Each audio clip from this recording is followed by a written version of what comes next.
ਸਤਿ ਸ਼੍ਰੀ ਅਕਾਲ, ਮੈਂ ਹਾਂ ਮੀਨਾ ਦਾਸ। ਗੱਲ ਕਰਾਂਗੇ ਕਰੋਨਾ ਵਾਇਰਸ ਤੇ। ਜੀ ਹਾਂ, ਕਰੋਨਾ ਦੇ ਕਹਿਰ ਤੋਂ ਦੇਸ਼ ਵਾਸੀਆਂ ਨੂੰ ਬਚਾਉਣ ਲਈ 21 ਦਿਨ ਪਹਿਲਾਂ ਲੋਕਡਾਊਨ ਕੀਤਾ ਗਿਆ ਸੀ, ਜਿਸ ਕਾਰਨ ਕਈ ਦੂਜੇ ਸੂਬਿਆਂ ਦੇ ਲੋਕ ਪੰਜਾਬ 'ਚ ਫਸ ਗਏ ਸਨ, ਜਿਸ ਕਰਕੇ ਇੱਥੇ ਪ੍ਰਵਾਸੀ ਮਜ਼ਦੂਰਾਂ ਨੇ ਬਹੁਤ ਮਾੜੇ ਹਾਲਾਤਾਂ 'ਚ ਦਿਨ ਕੱਟੇ ਹਨ। ਉੱਥੇ ਹੀ ਪਠਾਨਕੋਟ ਵਿੱਚ ਕਰੀਬ 2000 ਦੇ ਕਰੀਬ ਮਜ਼ਦੂਰ ਜੋ कि जम्मू तो ਹਨ। प्रशासन ने पंजाब रोडवेज ਦੀਆਂ ਬੱਸਾਂ ਤੇ ਉਹਨਾਂ ਨੂੰ ਭੇਜਣ ਦੀ ਤਿਆਰੀ ਕਰ ਲਈ ਹੈ, ਪਰ जम्मू प्रशासन ने 30 अप्रैल तक ਕਿਸੇ ਨੂੰ ਸੂਬੇ ਅੰਦਰ ਜਾਣ ਤੇ ਪਾਬੰਦੀ ਲਗਾ ਦਿੱਤੀ ਹੈ, ਜਿਸ ਕਰਕੇ ਮਜ਼ਦੂਰ ਫਿਰ ਇੱਥੇ ਹੀ ਗੰਭੀਰ ਹਾਲਾਤਾਂ ਦਾ ਸਾਹਮਣਾ ਕਰਨ ਲਈ ਮਜਬੂਰ ਹਨ। ਪ੍ਰਭਾਵਿਤ ਹੋਏ ਨਾ, ਉਹ ਸਰਕਾਰ ਨੇ ਇੱਥੇ ਕੁਆਰੰਟਾਈਨ ਕਰ ਰਹੀ। ਅੱਜ ਉਹਨਾਂ ਨੂੰ ਮਤਲਬ ਛੱਡਣ ਦਾ ਵਿਚਾਰ ਸਰਕਾਰ ਨੇ ਬਣਿਆ। ਉਹਨਾਂ ਦੀ ਸਰਕਾਰ ਦੇ ਹੈਂਡਓਵਰ ਕਰਨਾ ਹੈ। ਅਸੀਂ ਆਪਣੀ ਡਿਊਟੀ ਜਿਹੜੀ ਆ ਉਹ ਇਸ ਵਾਸਤੇ ਕਰ ਰਹੇ ਹਾਂ। ਪੰਜਾਬ ਰੋਡਵੇਜ਼ ਪਠਾਨਕੋਟ ਬੱਸਾਂ ਜਿਹੜੀ ਸੈਨੀਟਾਈਜ਼ ਵਗੈਰਾ ਕੀਤੀਆਂ ਪਈਆਂ ਜਿਹੜੇ ਬੱਸਾਂ ਤੇ ਸੈਨੀਟਾਈਜ਼ਰ ਕੀਤੀਆਂ ਜੀ। ਤੁਹਾਡਾ ਕੀ ਸੁਰੱਖਿਆ ਹੈਗੀ ਹੈ, ਕਿਉਂਕਿ ਕਰੋਨਾ ਬੜੀ ਭਿਆਨਕ ਬਿਮਾਰੀ ਹੈਗੀ ਹੈ। ਸਰ, ਸਾਡੀ ਸੁਰੱਖਿਆ ਦਾ ਤਾਂ ਕੋਈ ਵੀ ਇੰਤਜ਼ਾਮ ਨਹੀਂ ਆ। ਨਾ ਤਾਂ ਸਾਡੇ ਕੋਲ ਗਲਵਜ਼ ਨੇ, ਆਹ ਮਾਸਕ ਵੀ ਆਪਣੇ ਕੋਲੋਂ ਖਰੀਦਿਆ। ਸਾਨੂੰ ਅਸੀਂ ਮਤਲਬ ਕਹਿਣ ਦੇ ਬਾਵਜੂਦ ਵੀ, ਵਾਰ-ਵਾਰ ਕਹਿਣ ਦੇ ਬਾਵਜੂਦ ਵੀ ਮਤਲਬ ਸਾਨੂੰ ਵਾਲੀ ਕਿੱਟਾਂ ਕੋਈ ਨਹੀਂ ਮੁਹੱਈਆ ਕਰਾਈ ਗਈਆਂ। ਲੇਕਿਨ ਫਿਰ ਵੀ ਅਸੀਂ ਆਪਣੀ ਡਿਊਟੀ ਨੂੰ ਮੁੱਖ ਰੱਖਦੇ ਹੋਏ ਅਸੀਂ ਇਹ ਕੋਵਿਡ-19 ਦੀ ਸੇਵਾ ਜਿਹੜੀ ਆ ਉਹ ਕਰ ਰਹੇ ਹਾਂ, ਦੇਸ਼ ਦੀ ਸੇਵਾ ਕਰ ਰਹੇ ਹਾਂ। ਕਿੰਨੇ ਕੁ ਲੋਕ ਹੈਗੇ ਨੇ ਜਿਹੜੇ ਤੁਸੀਂ ਛੱਡਣ ਜਾ ਰਹੇ ਹੈਗੇ?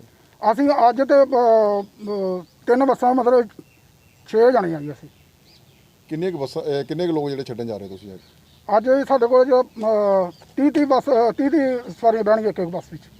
ਔਰ ਦੂਸਰੀ ਸਟੇਟ ਤੋਂ ਵੀ ਬੰਦੇ ਤੁਸੀਂ ਲੈ ਕੇ ਆਓਗੇ, ਪੰਜਾਬ ਦੇ ਜਾਂ ਹੋਰ ਅਦਰ ਸਟੇਟ ਦੇ? ਅੱਜ ਉਹਨਾਂ ਵਿੱਚ 30 ਤੋਂ ਉੱਪਰ ਨਹੀਂ ਅਸੀਂ ਬਿਠਾਵਾਂਗੇ, 30 ਤੋਂ ਵੱਧ ਨਹੀਂ ਬਿਠਾਵਾਂਗੇ। ਔਰ ਕਿਹੜੀ ਜਗ੍ਹਾ ਛੱਡੋਗੇ ਜੀ ਉਹਨਾਂ ਨੂੰ ਤੁਸੀਂ? ਅਸੀਂ ਜਿਹੜੇ ਬਾਰਡਰ ਲੱਗਦੇ ਆ ਪੰਜਾਬ ਦੇ, ਚਾਹੇ ਮਾਧੋਪੁਰ ਹੋ ਗਿਆ, ਚਾਹੇ ਉਹ ਸ਼ੰਭੂ ਬੈਰੀਅਰ ਹੋ ਗਿਆ, ਚਾਹੇ ਹਿਮਾਚਲ ਦਾ ਕੋਈ ਬਾਰਡਰ ਹੋ ਗਿਆ, ਚਾਹੇ ਉਹਦਾ ਰਾਜਸਥਾਨ ਦਾ ਹੋ ਗਿਆ, ਸਾਨੂੰ ਉੱਥੇ ਤੱਕ ਜਾ ਕੇ ਛੱਡਣਾ ਪੈਣਾ ਹੈ। ਦੇਸ਼ 'ਚ ਲੋਕਡਾਊਨ ਦੌਰਾਨ ਪੰਜਾਬ ਦੇ ਸਾਰੇ ਵਿਦਿਅਕ ਅਦਾਰੇ ਬੰਦ ਕੀਤੇ ਗਏ ਹਨ। ਇਸੇ ਮੱਦੇਨਜ਼ਰ ਹੀ ਲਵਲੀ ਯੂਨੀਵਰਸਿਟੀ 'ਚ ਕੁਝ ਵਿਦਿਆਰਥੀ ਰਹਿ ਰਹੇ ਸਨ। ਇੱਥੇ ਰਹਿ ਰਹੀ ਮਹਾਰਾਸ਼ਟਰ ਦੀ ਨੀਤੂ ਚੌਹਾਨ ਨਾਂ ਦੀ ਵਿਦਿਆਰਥਣ ਦੀ ਰਿਪੋਰਟ ਪੋਜ਼ਿਟਿਵ ਆਉਣ ਕਾਰਨ ਯੂਨੀਵਰਸਿਟੀ ਨੂੰ ਸੀਲ ਕਰ ਦਿੱਤਾ ਗਿਆ ਹੈ। ਇਸ ਬਾਰੇ ਜਾਣਕਾਰੀ ਦਿੰਦਿਆਂ ਐਸਡੀਐਮ ਗੁਰਵਿੰਦਰ ਸਿੰਘ ਨੇ ਕਿਹਾ ਕਿ ਇੱਥੇ ਲਗਭਗ 2431 ਦੇ ਕਰੀਬ ਵਿਦਿਆਰਥੀ ਰਹਿ ਰਹੇ ਹਨ। ਇਹਨਾਂ ਦੀ ਸੁਰੱਖਿਆ ਨੂੰ ਯਕੀਨੀ ਬਣਾਉਣਾ ਜ਼ਰੂਰੀ ਹੈ। ਦੇਖੋ, ਐਲਪੀਯੂ ਦੇ ਵਿੱਚ 2431 ਸਟੂਡੈਂਟਸ ਇਸ ਵੇਲੇ ਰਹਿ ਰਹੇ ਨੇ ਹੋਸਟਲਾਂ ਦੇ ਵਿੱਚ। ਇਸ ਤੋਂ ਇਲਾਵਾ ਉਹਨਾਂ ਦਾ ਕੋਈ ਸਟਾਫ ਵੀ ਆ, ਉਹ ਵੀ ਉੱਥੇ ਰਹਿ ਰਿਹਾ। ਅਤੇ ਜਿੱਥੋਂ ਤੱਕ ਕੁਆਰੰਟਾਈਨ ਦੀ ਗੱਲ ਆ, ਜਿਹੜੇ ਡਾਇਰੈਕਟ ਜਿਹੜੇ ਕਰੋਨਾ ਪੇਸ਼ੈਂਟ ਸੀ ਉਹਦੇ ਕੰਟੈਕਟ 'ਚ ਆਏ, ਉਹਨਾਂ ਨੂੰ ਅਸੀਂ ਕੁਆਰੰਟਾਈਨ ਕੀਤਾ ਗਿਆ। ਇਹਤਿਆਤ ਵਰਤਦਿਆਂ ਹੋਇਆ ਜਿੰਨੇ ਵੀ ਸਟੂਡੈਂਟਸ ਆ ਉਹਨਾਂ ਨੂੰ ਆਪੋ ਆਪਣੇ ਕਮਰੇ ਦੇ ਵਿੱਚ ਰਹਿਣ ਲਈ ਪਾਬੰਦ ਕੀਤਾ ਗਿਆ। ਅਤੇ ਮੈਸ ਦੇ ਵਿੱਚ ਕੋਈ ਇਕੱਠਾ ਨਹੀਂ ਹੋਊਗਾ, ਕੋਈ ਵੀ ਸਟੂਡੈਂਟ। ਖਾਣਾ ਉਹਨਾਂ ਨੂੰ ਉਹਨਾਂ ਦਾ ਕਮਰਿਆਂ 'ਚ ਮਿਲੂਗਾ। ਔਰ ਜੋ ਵੀ ਸਾਨੂੰ ਡਾਕਟਰ ਸਾਹਿਬਾਨ ਜੋ ਗਾਈਡ ਕਰ ਰਹੇ ਨੇ ਵੀ ਉਹ ਬੱਚਿਆਂ ਨੂੰ ਕਿਵੇਂ ਰੱਖਿਆ ਜਾਣਾ, ਜਿੰਨਾ ਚਿਰ ਅਸੀਂ ਸਾਰਿਆਂ ਦਾ ਟੈਸਟ ਨਹੀਂ ਕਰ ਰਹੇ, ਉਹ ਡਾਕਟਰ ਸਾਹਿਬਾਨ ਦੀਆਂ ਜੋ ਹਦਾਇਤਾਂ ਨੇ ਅਸੀਂ ਉਹ ਫੋਲੋ ਕਰਵਾ ਰਹੇ ਹਾਂ ਐਲਪੀਯੂ ਦੇ ਸਾਰੇ ਸਟੂਡੈਂट्स ਨੂੰ ਔਰ ਸਾਰੇ ਸਟਾਫ। एसडीएम साहब, जिस तरह की लॉकडाउन सी और कर्फ्यू भी सी और यूनिवर्सिटी स्कूल कॉलेज बंद हैं, यूनिवर्सिटी ने इन्ना स्टूडेंट रखा क्यों अंदर? देखो, ये स्टूडेंट ਜਿਹੜੇ ਹੈਗੇ ਨੇ, ਕੁਝ ਤੇ ਇੰਟਰਨੈਸ਼ਨਲ ਸਟੂਡੈਂਟਸ ਨੇ, ਉਹਨਾਂ ਨੂੰ ਇੱਕਦਮ ਅਸੀਂ ਭੇਜ ਨਹੀਂ ਸਕਦੇ। ਕੁਝ ਹੈਗੇ ਜਿਹੜੇ ਬਹੁਤ ਦੂਰ ਤੋਂ ਨੇ, ਕੋਈ ਆਂਧਰਾ ਪ੍ਰਦੇਸ਼ ਤੋਂ ਆ, ਕੋਈ ਕੇਰਲਾ ਤੋਂ ਆ, ਕੋਈ ਦੂਰ ਸਟੇਟਾਂ ਤੋਂ। ਡਾਕਟਰ ਨੂੰ ਬਤਾਉਣ ਤੇ ਉਹ ਲੋਕਡਾਊਨ ਜਦੋਂ ਹੋ ਗਿਆ ਇੱਕਦਮ ਉਹਨਾਂ ਦੀ ਜਿਹੜੀ ਮੂਵਮੈਂਟ ਆ ਉਹ ਨਹੀਂ ਹੋ ਸਕੀ। ਅਤੇ ਹੁਣ ਜੋ ਅੱਗੇ ਸਾਡੀ ਸਰਕਾਰ ਫੈਸਲਾ ਲਊਗੀ ਉਹਨਾਂ ਦਾ ਕੀ ਕਰਨਾ ਜਦੋਂ ਟੈਸਟ ਪੋਜ਼ੀਟਿਵ ਆ ਗਏ, ਉਹ ਸਰਕਾਰ ਦੇ ਉੱਤੇ ਆ। ਅਸੀਂ ਅਜੇ ਉਹਨਾਂ ਨੂੰ ਯੂਨੀਵਰਸਿਟੀ ਤੋਂ ਬਾਹਰ ਨਹੀਂ ਜਾਣ ਦੇਵਾਂਗੇ। ਕੁਆਰੰਟਾਈਨ ਲਈ ਕੋਈ ਸੈਂਟਰ ਬਣਾਇਆ ਗਿਆ? ਬਹੁਤ ਜ਼ਿਆਦਾ ਪੇਸ਼ੈਂਟ ਆ ਰਹੇ? ਨਹੀਂ, ਕੋਈ ਪੇਸ਼ੈਂਟ ਅਜੇ ਸਾਡੇ ਕੋਲ ਆ ਨਹੀਂ ਰਿਹਾ। ਕੁਆਰੰਟਾਈਨ ਜਿਹੜਾ ਆਪਾਂ ਕਰਨਾ ਇਸੋਲੇਟ, ਅਸੀਂ ਇਹਤਿਆਤਨ ਤੇ ਬਹੁਤ ਕੁਝ ਅਸੀਂ ਜਿਹੜੇ ਇੰਤਜ਼ਾਮ ਕੀਤੇ ਹੋਏ ਨੇ। ਭਵਿੱਖ ਦੇ ਵਿੱਚ ਰੱਬ ਨਾ ਕਰੇ ਕੋਈ ਇਹੋ ਜਿਹੀ ਸਿਚੁਏਸ਼ਨ ਹੁੰਦੀ ਹੈ, ਅਸੀਂ ਇੰਤਜ਼ਾਮ ਸਾਰੇ ਕੀਤੇ ਹੋਏ। ਜਿਸ ਤਰ੍ਹਾਂ ਜਾਣਕਾਰੀ ਮਿਲੀ, ਕੁਛ ਇੱਕ ਸਟੂਡੈਂਟ ਭੇਜੇ ਵੀ ਗਏ ਨੇ ਵਾਪਸ ਕੱਲ। ਉਹ ਜਿਹੜੇ ਹੈਗੇ ਉਹ ਭੂਟਾਨ ਦੇਸ਼ ਦੇ ਕੋਈ ਸਟੂਡੈਂਟ ਸੀ ਜਿਨ੍ਹਾਂ ਨੂੰ ਬਾਇਰ ਭੇਜਿਆ ਗਿਆ। ਉਹਨਾਂ ਦੇ ਟੈਸਟ ਵਗੈਰਾ ਸਾਰੇ ਕਰਵਾ ਕੇ ਜਦੋਂ ਡਾਕਟਰਾਂ ਨੇ ਸਾਨੂੰ ਓਕੇ ਕੀਤਾ, ਉਹਨਾਂ ਦੇ ਟੈਸਟਾਂ ਤੋਂ ਬਾਅਦ ਅਸੀਂ ਉਹਨਾਂ ਨੂੰ ਭੇਜਿਆ। ਸਰ, ਸਿਵਲ ਹਸਪੀਟਲ ਫਗਵਾੜਾ 'ਚ ਵੀ ਇਹ ਰੱਖੇ ਗਏ ਕਿਸੇ ਨੂੰ ਕੁਆਰੰਟਾਈਨ ਕਰ? ਮੈਂ ਇੱਥੇ ਸਾਡੇ 2 ਪੇਸ਼ੈਂਟ ਨੇ ਜਿਹੜੇ ਸਾਨੂੰ ਇੱਧਰੋਂ ਰੈਫਰ ਹੋਏ ਸੀ ਗਾਂਧੀ ਹਸਪੀਟਲ ਦੇ ਉੱਤੋਂ। ਉਹਨਾਂ ਨੂੰ ਇੱਥੇ ਇਹਤਿਆਤਨ ਜਿਹੜਾ ਰੱਖਿਆ ਗਿਆ ਵਾ, ਉਹਨਾਂ ਦੇ ਟੈਸਟ ਅਸੀਂ ਲੈ ਲਿਆ। ਜਦੋਂ ਰਿਪੋਰਟ ਉਹਨਾਂ ਦੀ ਕੋਈ ਵੀ ਆਉਂਦੀ ਆ, ਉਸ ਤੋਂ ਬਾਅਦ ਅਸੀਂ ਅਗਲਾ ਫੈਸਲਾ ਲਵਾਂਗੇ। ਉਹ ਲਵਲੀ ਦੇ ਸਟੂਡੈਂਟ ਹੈ ਜਾਂ NRI ਹੈ? ਬਾਹਰ NRI ਹੈ? ਹਾਂ, ਨਹੀਂ NRI ਵੀ ਨਹੀਂ, ਮਤਲਬ ਕਿ ਇੱਥੋਂ ਦੇ ਲੋਕਲੀ। ਓਕੇ। ਕੋਈ ਹੋਰ ਗੱਲ ਜਿਹੜੀ ਹੈਗੀ ਆ, ਮੈਂ ਇੱਕ ਹੋਰ ਜਿਹੜੀ ਰਿਕੁਐਸਟ ਕਰਨੀ ਚਾਹੂੰਗਾ ਕਿ ਮੀਡੀਆ ਸਭ ਤੋਂ ਵੱਡਾ ਸਾਡਾ ਜਿਹੜਾ ਰੋਲ ਅਦਾ ਕਰ ਰਿਹਾ। ਸਹੀ ਰਿਪੋਰਟ ਜਿਹੜੀ ਤੁਹਾਡੇ ਵੱਲੋਂ ਜਾ ਰਹੀ ਆ, ਇਹ ਤੁਹਾਡੇ ਲਈ ਬੇਨਤੀ ਕਰਨੀ ਚਾਹੁੰਦਾ ਕਿ ਪੈਨਿਕ ਜਿਹੜਾ ਉਹ ਨਾ ਕ੍ਰੀਏਟ ਹੋਵੇ, ਅਫਵਾਹਾਂ 'ਤੇ ਵਿਸ਼ਵਾਸ ਨਾ ਕੀਤਾ ਜਾਵੇ। ਸਰਕਾਰ ਦੇ ਨਾਲ ਜਾਂ ਡਾਕਟਰਾਂ ਦੇ ਨਾਲ ਹੀ ਗੱਲ ਕਰਕੇ ਕੋਈ ਜਿਹੜੀ ਖਬਰ ਆ ਉਹ ਮੀਡੀਆ ਦੇ ਵਿੱਚ ਆਵੇ। ਜਿਹੜੀ ਆਪਾਂ ਸੁਣ ਲੈਂਦੇ ਹਾਂ ਕਿ ਫਲਾਨੀ ਜਗ੍ਹਾ ਇੰਜ ਹੋਇਆ, ਉਹਦੇ 'ਚ ਕੋਈ ਸੱਚਾਈ ਨਹੀਂ ਹੁੰਦੀ। ਜਿਹੜੀਆਂ ਅਫਵਾਹਾਂ ਵਾ ਇਹ ਲੋਕਾਂ ਦੇ ਵਿੱਚ ਪੈਨਿਕ ਕ੍ਰੀਏਟ ਕਰਦੀਆਂ, ਅਤੇ ਮੇਰੀ ਤੁਹਾਨੂੰ ਗੁਜ਼ਾਰਿਸ਼ ਹੈ ਕਿ ਸਹੀ ਸਥਿਤੀ ਜਿਹੜੀ ਆ ਤੁਹਾਡੇ ਲਈ ਪਹਿਲਾਂ ਵੀ ਜਾ ਰਹੀ ਆ ਔਰ ਇੰਜ ਵੀ ਜਾਂਦੀ ਰਹੇ, ਇਹ ਤੁਹਾਡੇ ਤੋਂ ਉਮੀਦ ਕਰਦੇ। ਜਿੱਥੇ ਕਰੋਨਾ ਨੇ ਦੇਸ਼ 'ਚ ਆਪਣਾ ਕਹਿਰ ਮਚਾਇਆ ਹੋਇਆ ਹੈ, ਉੱਥੇ ਹੀ ਦਾਨੀ ਸੱਜਣ ਸਮਾਜ ਸੇਵਾ ਵਿੱਚ ਆਪਣਾ ਪੂਰਾ ਯੋਗਦਾਨ ਪਾ ਰਹੇ ਹਨ। ਇਸੇ ਦੇ ਮੱਦੇਨਜ਼ਰ ਹੀ ਪੰਜਾਬ 'ਚ ਮੋਗਾ ਦੇ ਸ਼ਹਿਰ ਦੇ ਛੋਟੇ ਬੱਚਿਆਂ ਨੇ ਆਪਣੀ ਪਿਗੀ ਬੈਂਕ ਵਿੱਚੋਂ ਮੁੱਖ ਮੰਤਰੀ ਰਾਹਤ ਕੋਸ਼ ਫੰਡ ਵਿੱਚ 600 ਦੇ ਕਰੀਬ ਦਾਨ ਦੇ ਕੇ ਮਿਸਾਲ ਪੈਦਾ ਕਰ ਦਿੱਤੀ ਹੈ। ਇਹਨਾਂ ਬੱਚਿਆਂ ਨੇ ਕਿਹਾ ਹੈ ਕਿ ਅਸੀਂ ਇਹ ਫੰਡ ਲੋੜਵੰਦ ਲੋਕਾਂ ਨੂੰ ਦਾਨ ਕੀਤਾ ਹੈ ਤੇ ਸਾਨੂੰ ਸਾਰਿਆਂ ਨੂੰ ਕੁਝ ਨਾ ਕੁਝ ਦਾਨ ਕਰਨਾ ਚਾਹੀਦਾ ਤਾਂ ਕਿ ਕੋਈ ਭੁੱਖਾ ਨਾ ਸੋ ਸਕੇ। ताकि पुअर पीपल्स को सैनिटाइजर मास्क खरीदने के लिए मतलब थोड़े पैसे मिल जाए और मेडिसिन खरीदने के लिए। देश में कौन सी बीमारी चल रही है? कोविड-19। उसके लिए दिए आपने? Yes sir. तो कहाँ से दिए वो पैसे? हमने पिगी बैंक से दिए हैं ये पैसे। ਮੇਰੇ ਬੱਚਿਆਂ ਨੇ ਜੀ ਅੱਜ ਕੋਵਿਡ-19 ਜਿਹੜੀ ਕਰੋਨਾ ਵਾਇਰਸ ਨਾਮ ਦੀ ਭਿਆਨਕ ਬਿਮਾਰੀ ਫੈਲੀ ਹੋਈ ਹੈ, ਜਿਹੜੀ ਕਿ ਜ਼ਰੂਰਤਮੰਦ ਲੋਕਾਂ ਵਾਸਤੇ ਇੱਕ ਰਿਲੀਫ ਫੰਡ ਗਵਰਨਮੈਂਟ ਨੇ ਬਣਾਇਆ ਹੋਇਆ। ਮੇਰੇ ਬੱਚਿਆਂ ਨੇ ਉਹਨਾਂ ਨੂੰ ਦਾਨ ਕੀਤੇ ਆ ਪੈਸੇ ਗਵਰਨਮੈਂਟ ਨੂੰ। ਕਿਸ ਚੀਜ਼ ਤੋਂ ਦਿੱਤੇ ਉਹਨਾਂ ਨੇ ਡੀਸੀ ਸਾਹਿਬ ਨੂੰ ਅਸੀਂ ਉਹ ਦੇ ਕੇ ਆਏ ਆ ਤੇ ਉਹਨਾਂ ਦੇ ਰਿਲੀਫ ਫੰਡ ਦੇ ਵਿੱਚ ਉਹਨਾਂ ਦੇ ਜਮ੍ਹਾਂ ਕਰਨ ਨੂੰ ਦੇ ਕੇ ਆਏ ਜੀ ਅਸੀਂ। ਤੁਸੀਂ ਪਾਕਟ ਮਨੀ ਜੋ ਦਿੱਤੇ ਸੀ ਆਪਣੀ ਚੋਂ? ਹਾਂਜੀ, ਜਿਹੜੇ ਮੇਰੇ ਬੱਚੇ, ਮੇਰੀ ਬੇਟੀ, ਮੇਰਾ ਬੇਟੇ ਆਪਦੇ ਦਾਦੂ ਤੋਂ ਮੇਰੇ ਤੋਂ ਪੈਸੇ ਸੇਵਿੰਗ ਕਰਦੇ ਆ, ਆਪਦੀ ਮੰਮੀ ਤੋਂ ਲੈ ਕੇ ਸੇਵਿੰਗ ਕਰਦੇ ਆ, ਉਹਦੇ ਵਿੱਚੋਂ ਉਹਨਾਂ ਨੇ ਆਪਦੀ ਪੇਮੈਂਟ ਉਹਨਾਂ ਨੂੰ ਕੀਤੀ ਹੈ। ਕੀ ਕਹਿਣਾ ਚਾਹੋਗੇ ਆਮ ਲੋਕਾਂ ਨੂੰ ਤੁਸੀਂ? ਮੈਂ ਆਮ ਲੋਕਾਂ ਨੂੰ ਇਹ ਬੇਨਤੀ ਕਰਦਾ ਹਾਂ ਵੀ ਉਹ ਆਪਣੇ ਬੱਚਿਆਂ ਨੂੰ ਵੀ ਮੋਟੀਵੇਟ ਕਰਨ। ਜਿਹੜੀ ਇਹ ਦੁੱਖ ਦੀ ਘੜੀ ਦੇ ਵਿੱਚ ਜਿਹੜੀ ਐਡੀ ਭਿਆਨਕ ਬਿਮਾਰੀ ਹੈ, ਜਿਹੜੇ ਗਵਰਨਮੈਂਟ ਨੂੰ ਹੈਲਪ ਕਰਨ ਕਿਸੇ ਵੀ ਤਰੀਕੇ ਨਾਲ। ਉਹ ਰਾਸ਼ਨ ਵੀ ਦੇ ਸਕਦੇ ਆ ਜਾਂ ਉਹਨਾਂ ਦੇ ਫੰਡ ਦੇ ਵਿੱਚ ਕੁਛ ਨਾ ਕੁਛ ਜ਼ਰੂਰ ਦੇਣ ਉਹਨਾਂ ਨੂੰ, ਤਾਂ ਕਿ ਦੇਸ਼ ਦੇ ਪ੍ਰਧਾਨ ਮੰਤਰੀ ਤੇ ਸੀਐਮ ਸਾਹਿਬ ਨੂੰ ਲੋਕਾਂ ਦੀ ਮਦਦ ਕਰਨ ਵਕਤ हेल्प हो जाए। कोविड-19 रिलीफ फंड के लिए, ताकि जो गरीब लोग हैं उनको फैसिलिटीज़ नहीं मिल रही, इलेक्ट्रिसिटी, पानी, खाना सारा कुछ नहीं मिल रहा उनको, ताकि वो उनको मिल सके और उससे मास्क, सैनिटाइजर्स वगैरह खरीदे जा सकें। आपको प्रेरणा कहाँ से मिली है? पहले तो नरेंद्र मोदी जी हमारे बहुत अच्छे पीएम हैं, उन्होंने आज सुबह स्पीच दी थी कि हमें कंट्रीब्यूट करना चाहिए ताकि जो पुअर पीपल है उनके हेल्प हो सके। तो मैंने उनसे इंस्पिरेशन ली और मैंने अपने फादर को कहा कि जो मेरी सेविंग है पिगी बैंक में से मैं उनको वो डोनेट करना चाहती हूँ। तो फिर वहाँ पर डीसी ऑफिस गए, वहाँ जाकर हमने वो डोनेट किया और वो भी बहुत ज़्यादा खुश हुए इस बात से। तो अभी किस चीज़ के लिए वो पैसे इस्तेमाल किए जाएंगे, किस लिए दिए आपने? गरीब लोगों को खाने के लिए, उनकी मेडिसिन प्रोवाइड करने के लिए, मास्क, सैनिटाइजर्स वगैरह खरीदने के लिए वो पैसा इस्तेमाल होगा। तो आपने जो प्रेरणा कहाँ से मिली आपको? मेरे फादर जो है वो पुअर पीपल को रोज़ ही खाना जो है देने जाते हैं। तो मेरे भी अंदर से एक ऐसा हुआ कि मैं भी हेल्प करना चाहती हूँ। तो मेरे को एक यही जरिए दिखा कि मैं अपनी जो सेविंग्स डोनेट करूँ। कितनी अमाउंट दी आपने? अबाउट 1600। ਕਰੋਨਾ ਦੇ ਕਹਿਰ 'ਚ ਰਾਸ਼ਨ ਕਾਰਨ ਹੋ ਰਹੇ ਹਨ ਖੂਬ ਲੜਾਈ ਝਗੜੇ। ਇਸੇ ਦੇ ਮੱਦੇਨਜ਼ਰ ਹੀ ਅੰਮ੍ਰਿਤਸਰ ਦੇ ਯਾਸੀਨ ਰੋਡ ਤੇ ਇੱਕ ਗਿਰਜਾ ਘਰ ਵਿੱਚ ਉਸ ਵੇਲੇ ਲੋਕਾਂ ਦੀ ਭੀੜ ਇਕੱਠੀ ਹੋ ਗਈ ਜਦ ਉਹਨਾਂ ਨੂੰ ਪਤਾ ਲੱਗਿਆ ਕਿ ਇੱਥੇ ਸਰਕਾਰ ਵੱਲੋਂ ਰਾਸ਼ਨ ਵੰਡਿਆ ਜਾ ਰਿਹਾ ਹੈ। ਰਾਸ਼ਨ ਵੰਡਣ ਆਏ ਇਲਾਕੇ ਦੇ ਕਾਉਂਸਲਰ ਤੇ ਸਰਕਾਰੀ ਅਧਿਕਾਰੀਆਂ ਦੇ ਨਾਲ ਲੋਕ ਲੜਨ ਲੱਗ ਪਏ ਅਤੇ ਮੌਕੇ ਤੇ ਪੁਲਿਸ ਵੀ ਪਹੁੰਚ ਗਈ। ਇਲਾਕੇ ਦੇ ਕਾਉਂਸਲਰ ਪ੍ਰਦੀਪ ਕੁਮਾਰ ਨੇ ਲੋਕਾਂ ਨੂੰ ਸਮਝਾਉਣ ਦੀ ਬੜੀ ਕੋਸ਼ਿਸ਼ ਕੀਤੀ, ਪਰ ਇਹ ਗਰੀਬ ਲੋਕਾਂ ਨੂੰ ਰਾਸ਼ਨ ਚਾਹੀਦਾ ਸੀ, ਇਹਨਾਂ ਦਾ ਵੀ ਕੀ ਕਸੂਰ। ਪਰ ਕਰੋਨਾ ਵਾਇਰਸ ਦੇ ਇੱਥੇ ਸਰਕਾਰ ਤੇ ਪ੍ਰਸ਼ਾਸਨ ਵੱਲੋਂ ਅਪੀਲ ਕੀਤੀ ਜਾ ਰਹੀ ਹੈ ਕਿ ਸੋਸ਼ਲ ਦੂਰੀ ਬਣਾ ਕੇ ਰੱਖੋ, ਪਰ ਸਰਕਾਰ ਤੇ ਪ੍ਰਸ਼ਾਸਨ ਦੇ ਕਾਇਦੇ ਕਾਨੂੰਨ ਛਿੱਕੇ ਟੰਗ ਕੇ ਇਹ ਲੋਕਾਂ ਨੇ ਭੀੜ ਇਕੱਠੀ ਕੀਤੀ ਹੋਈ ਸੀ। ਇੰਜ ਲੱਗਦਾ ਸੀ ਜਿਵੇਂ ਕਰੋਨਾ ਵਾਇਰਸ ਦੇ ਇੱਥੋਂ ਦੇ ਲੋਕਾਂ ਨੂੰ ਪਤਾ ਹੀ ਨਹੀਂ, ਕਾਨੂੰਨ ਦੀ ਧੱਜੀਆਂ ਸ਼ਰੇਆਮ ਉਡਾਈਆਂ ਜਾ ਰਹੀਆਂ ਸਨ। ਜਦ ਇੱਥੇ ਦੇ ਲੋਕਾਂ ਨਾਲ ਗੱਲਬਾਤ ਕੀਤੀ ਗਈ ਤਾਂ ਉਹਨਾਂ ਦਾ ਕਹਿਣਾ ਸੀ ਕਿ ਸਾਡੇ ਘਰ ਰਾਸ਼ਨ ਨਹੀਂ ਹੈ, ਸਾਡੇ ਘਰ ਦੇ ਜੀ ਭੁੱਖੇ ਮਰ ਰਹੇ ਹਨ, ਕਰਫਿਊ ਲੱਗੇ ਹੋਣ ਕਾਰਨ ਅਸੀਂ ਮਜ਼ਦੂਰੀ ਵੀ ਨਹੀਂ ਕਰ ਸਕਦੇ, ਅਸੀਂ ਆਪਣੇ ਇਲਾਕੇ ਦੇ ਕਾਉਂਸਲਰ ਨੂੰ ਵੋਟਾਂ ਪਾ ਕੇ ਜਿਤਾਇਆ, ਹੁਣ ਇਹ ਸਾਡੀ ਰੋਟੀ ਦਾ ਪ੍ਰਬੰਧ ਕਰਨ। ਵੋਟਾਂ ਲੈਣ ਲਈ ਹੱਥ ਪੈਰ ਜੋੜਦੇ ਹਨ ਤੇ ਹੁਣ ਤੇ ਸਾਡਾ ਹਾਲ ਵੀ ਨਹੀਂ ਪੁੱਛਦੇ, ਅਸੀਂ ਖਾਣ ਲਈ ਰਾਸ਼ਨ ਕਿਸ ਕੋਲੋਂ ਮੰਗੀਏ।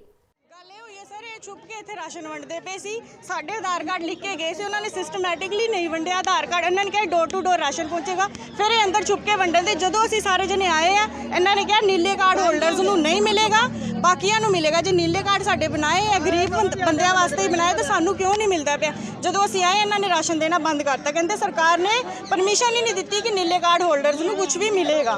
ਸਾਡੀ ਸ਼ਿਕਾਇਤ ਇਹੀ ਹੈ ਕਿ ਨੀਲੇ ਕਾਰਡ ਹੋਲਡਰਸ ਨੂੰ ਕਿਉਂ ਨਹੀਂ ਮਿਲੇਗਾ ਤੇ ਜਿਹੜੇ 100 ਬੰਦੇ ਵੰਡਦੇ ਪਏ ਇਹਨਾਂ ਨੂੰ ਕਿੱਦਾਂ ਪਤਾ ਲੱਗਾ ਕਿ ਇਹ ਗਰੀਬ ਹੈਗੇ ਨੇ। ਇਹਨਾਂ ਨੇ ਪ੍ਰਦੀਪ ਸ਼ਰਮਾ ਦਿੱਤੀ ਦੂਜਾ ਜਿਹੜੇ ਵੰਡਣ ਆਏ ਉਹਨਾਂ ਨੇ ਕੀ ਕਿਹਾ? ਜਿਹੜੇ ਵੰਡੇ ਤੇ ਤੁਹਾਨੂੰ ਨਹੀਂ ਮਿਲਸੀ ਨੀਲੇ ਕਾਰਡ ਹੋਲਡਰ ਵਿਦਆਊਟ ਨੀਲੇ ਕਾਰਡ ਹੋਲਡਰਸ ਨੂੰ ਮਿਲੇਗਾ।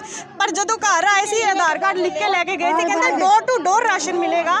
ਪਰ ਹੁਣ ਅੰਦਰ ਚੁੱਪ ਕਰਕੇ ਵੰਡਦੇ ਪਏ ਜੋ ਵੀ ਆਪਣੇ ਆਪਣੇ ਬੰਦੇ ਆ, ਬਲਕਿ ਬਿਲਕੁਲ ਰਿਚ ਹੈਗੇ ਆ ਉਹਨਾਂ ਨੂੰ ਦੇਤੇ 2-2 ਬੋਰੀਆਂ 3-3 ਬੋਰੀਆਂ। ਹੁਣ ਜਿਹੜੇ ਇੰਨੇ ਗਰੀਬ ਬੰਦੇ ਖਲੋਤੇ ਇਹਨਾਂ ਨੂੰ ਨਹੀਂ ਦੇ ਰਹੇ ਨੇ। ਮੈਨੂੰ ਰਾਸ਼ਨ ਦਾ ਕੋਈ ਲਾਲਚ ਨਹੀਂ ਹੈਗਾ, ਬਸ ਮੈਂ ਚਾਹੁੰਦੀ ਜੋ ਸਰਕਾਰ ਦੇਣ ਦੀ ਉਹ ਸਾਡੇ ਤੱਕ ਪਹੁੰਚਾਇਆ ਕਿਉਂ ਨਹੀਂ ਜਾਂਦਿਆ ਵਾ।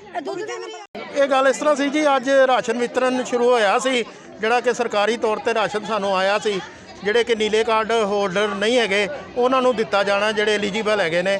ਇਹਨਾਂ ਨੂੰ ਡੀਪੂ ਹੋਲਡਰ ਜਿਹੜੇ ਇਲਾਕੇ ਦੇ ਹੈਗੇ ਨੇ ਉਹਨਾਂ ਨੇ ਸਰਟੀਫਾਈ ਕੀਤਾ। ਜਿਹੜੇ ਕੈਂਡੀਡੇਟ ਜਿਹੜੇ ਕਿ ਫੈਮਲੀਆਂ ਹਿੱਸੀਆਂ ਨੇ ਜਿਹੜੇ ਨੀਲੇ ਕਾਰਡ ਹੋਲਡਰ ਨਹੀਂ ਹੈਗੇ ਮਗਰ ਉਹ ਰਾਸ਼ਨ ਲੈਣ ਲਈ ਐਲੀਜੀਬਲ ਨੇ, ਗਰੀਬ ਪਰਿਵਾਰਾਂ 'ਚੋਂ ਨੇ, ਉਹਨਾਂ ਨੂੰ ਦਿੱਤਾ ਜਾਵੇ।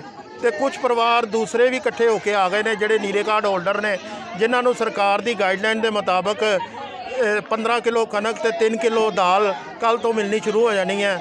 ਅਸੀਂ ਇਹਨਾਂ ਨੂੰ ਕਾਫੀ ਸਮਝਾਉਣ ਦੀ ਕੋਸ਼ਿਸ਼ ਕੀਤੀ ਹੈ ਕਿ ਤੁਹਾਨੂੰ ਡਿਪੂਆਂ ਤੋਂ ਸਮਾਨ ਮਿਲਣਾ, ਮਗਰ ਇਹ ਕੁਝ ਘਰ ਨਹੀਂ ਸਮਝ ਰਹੇ।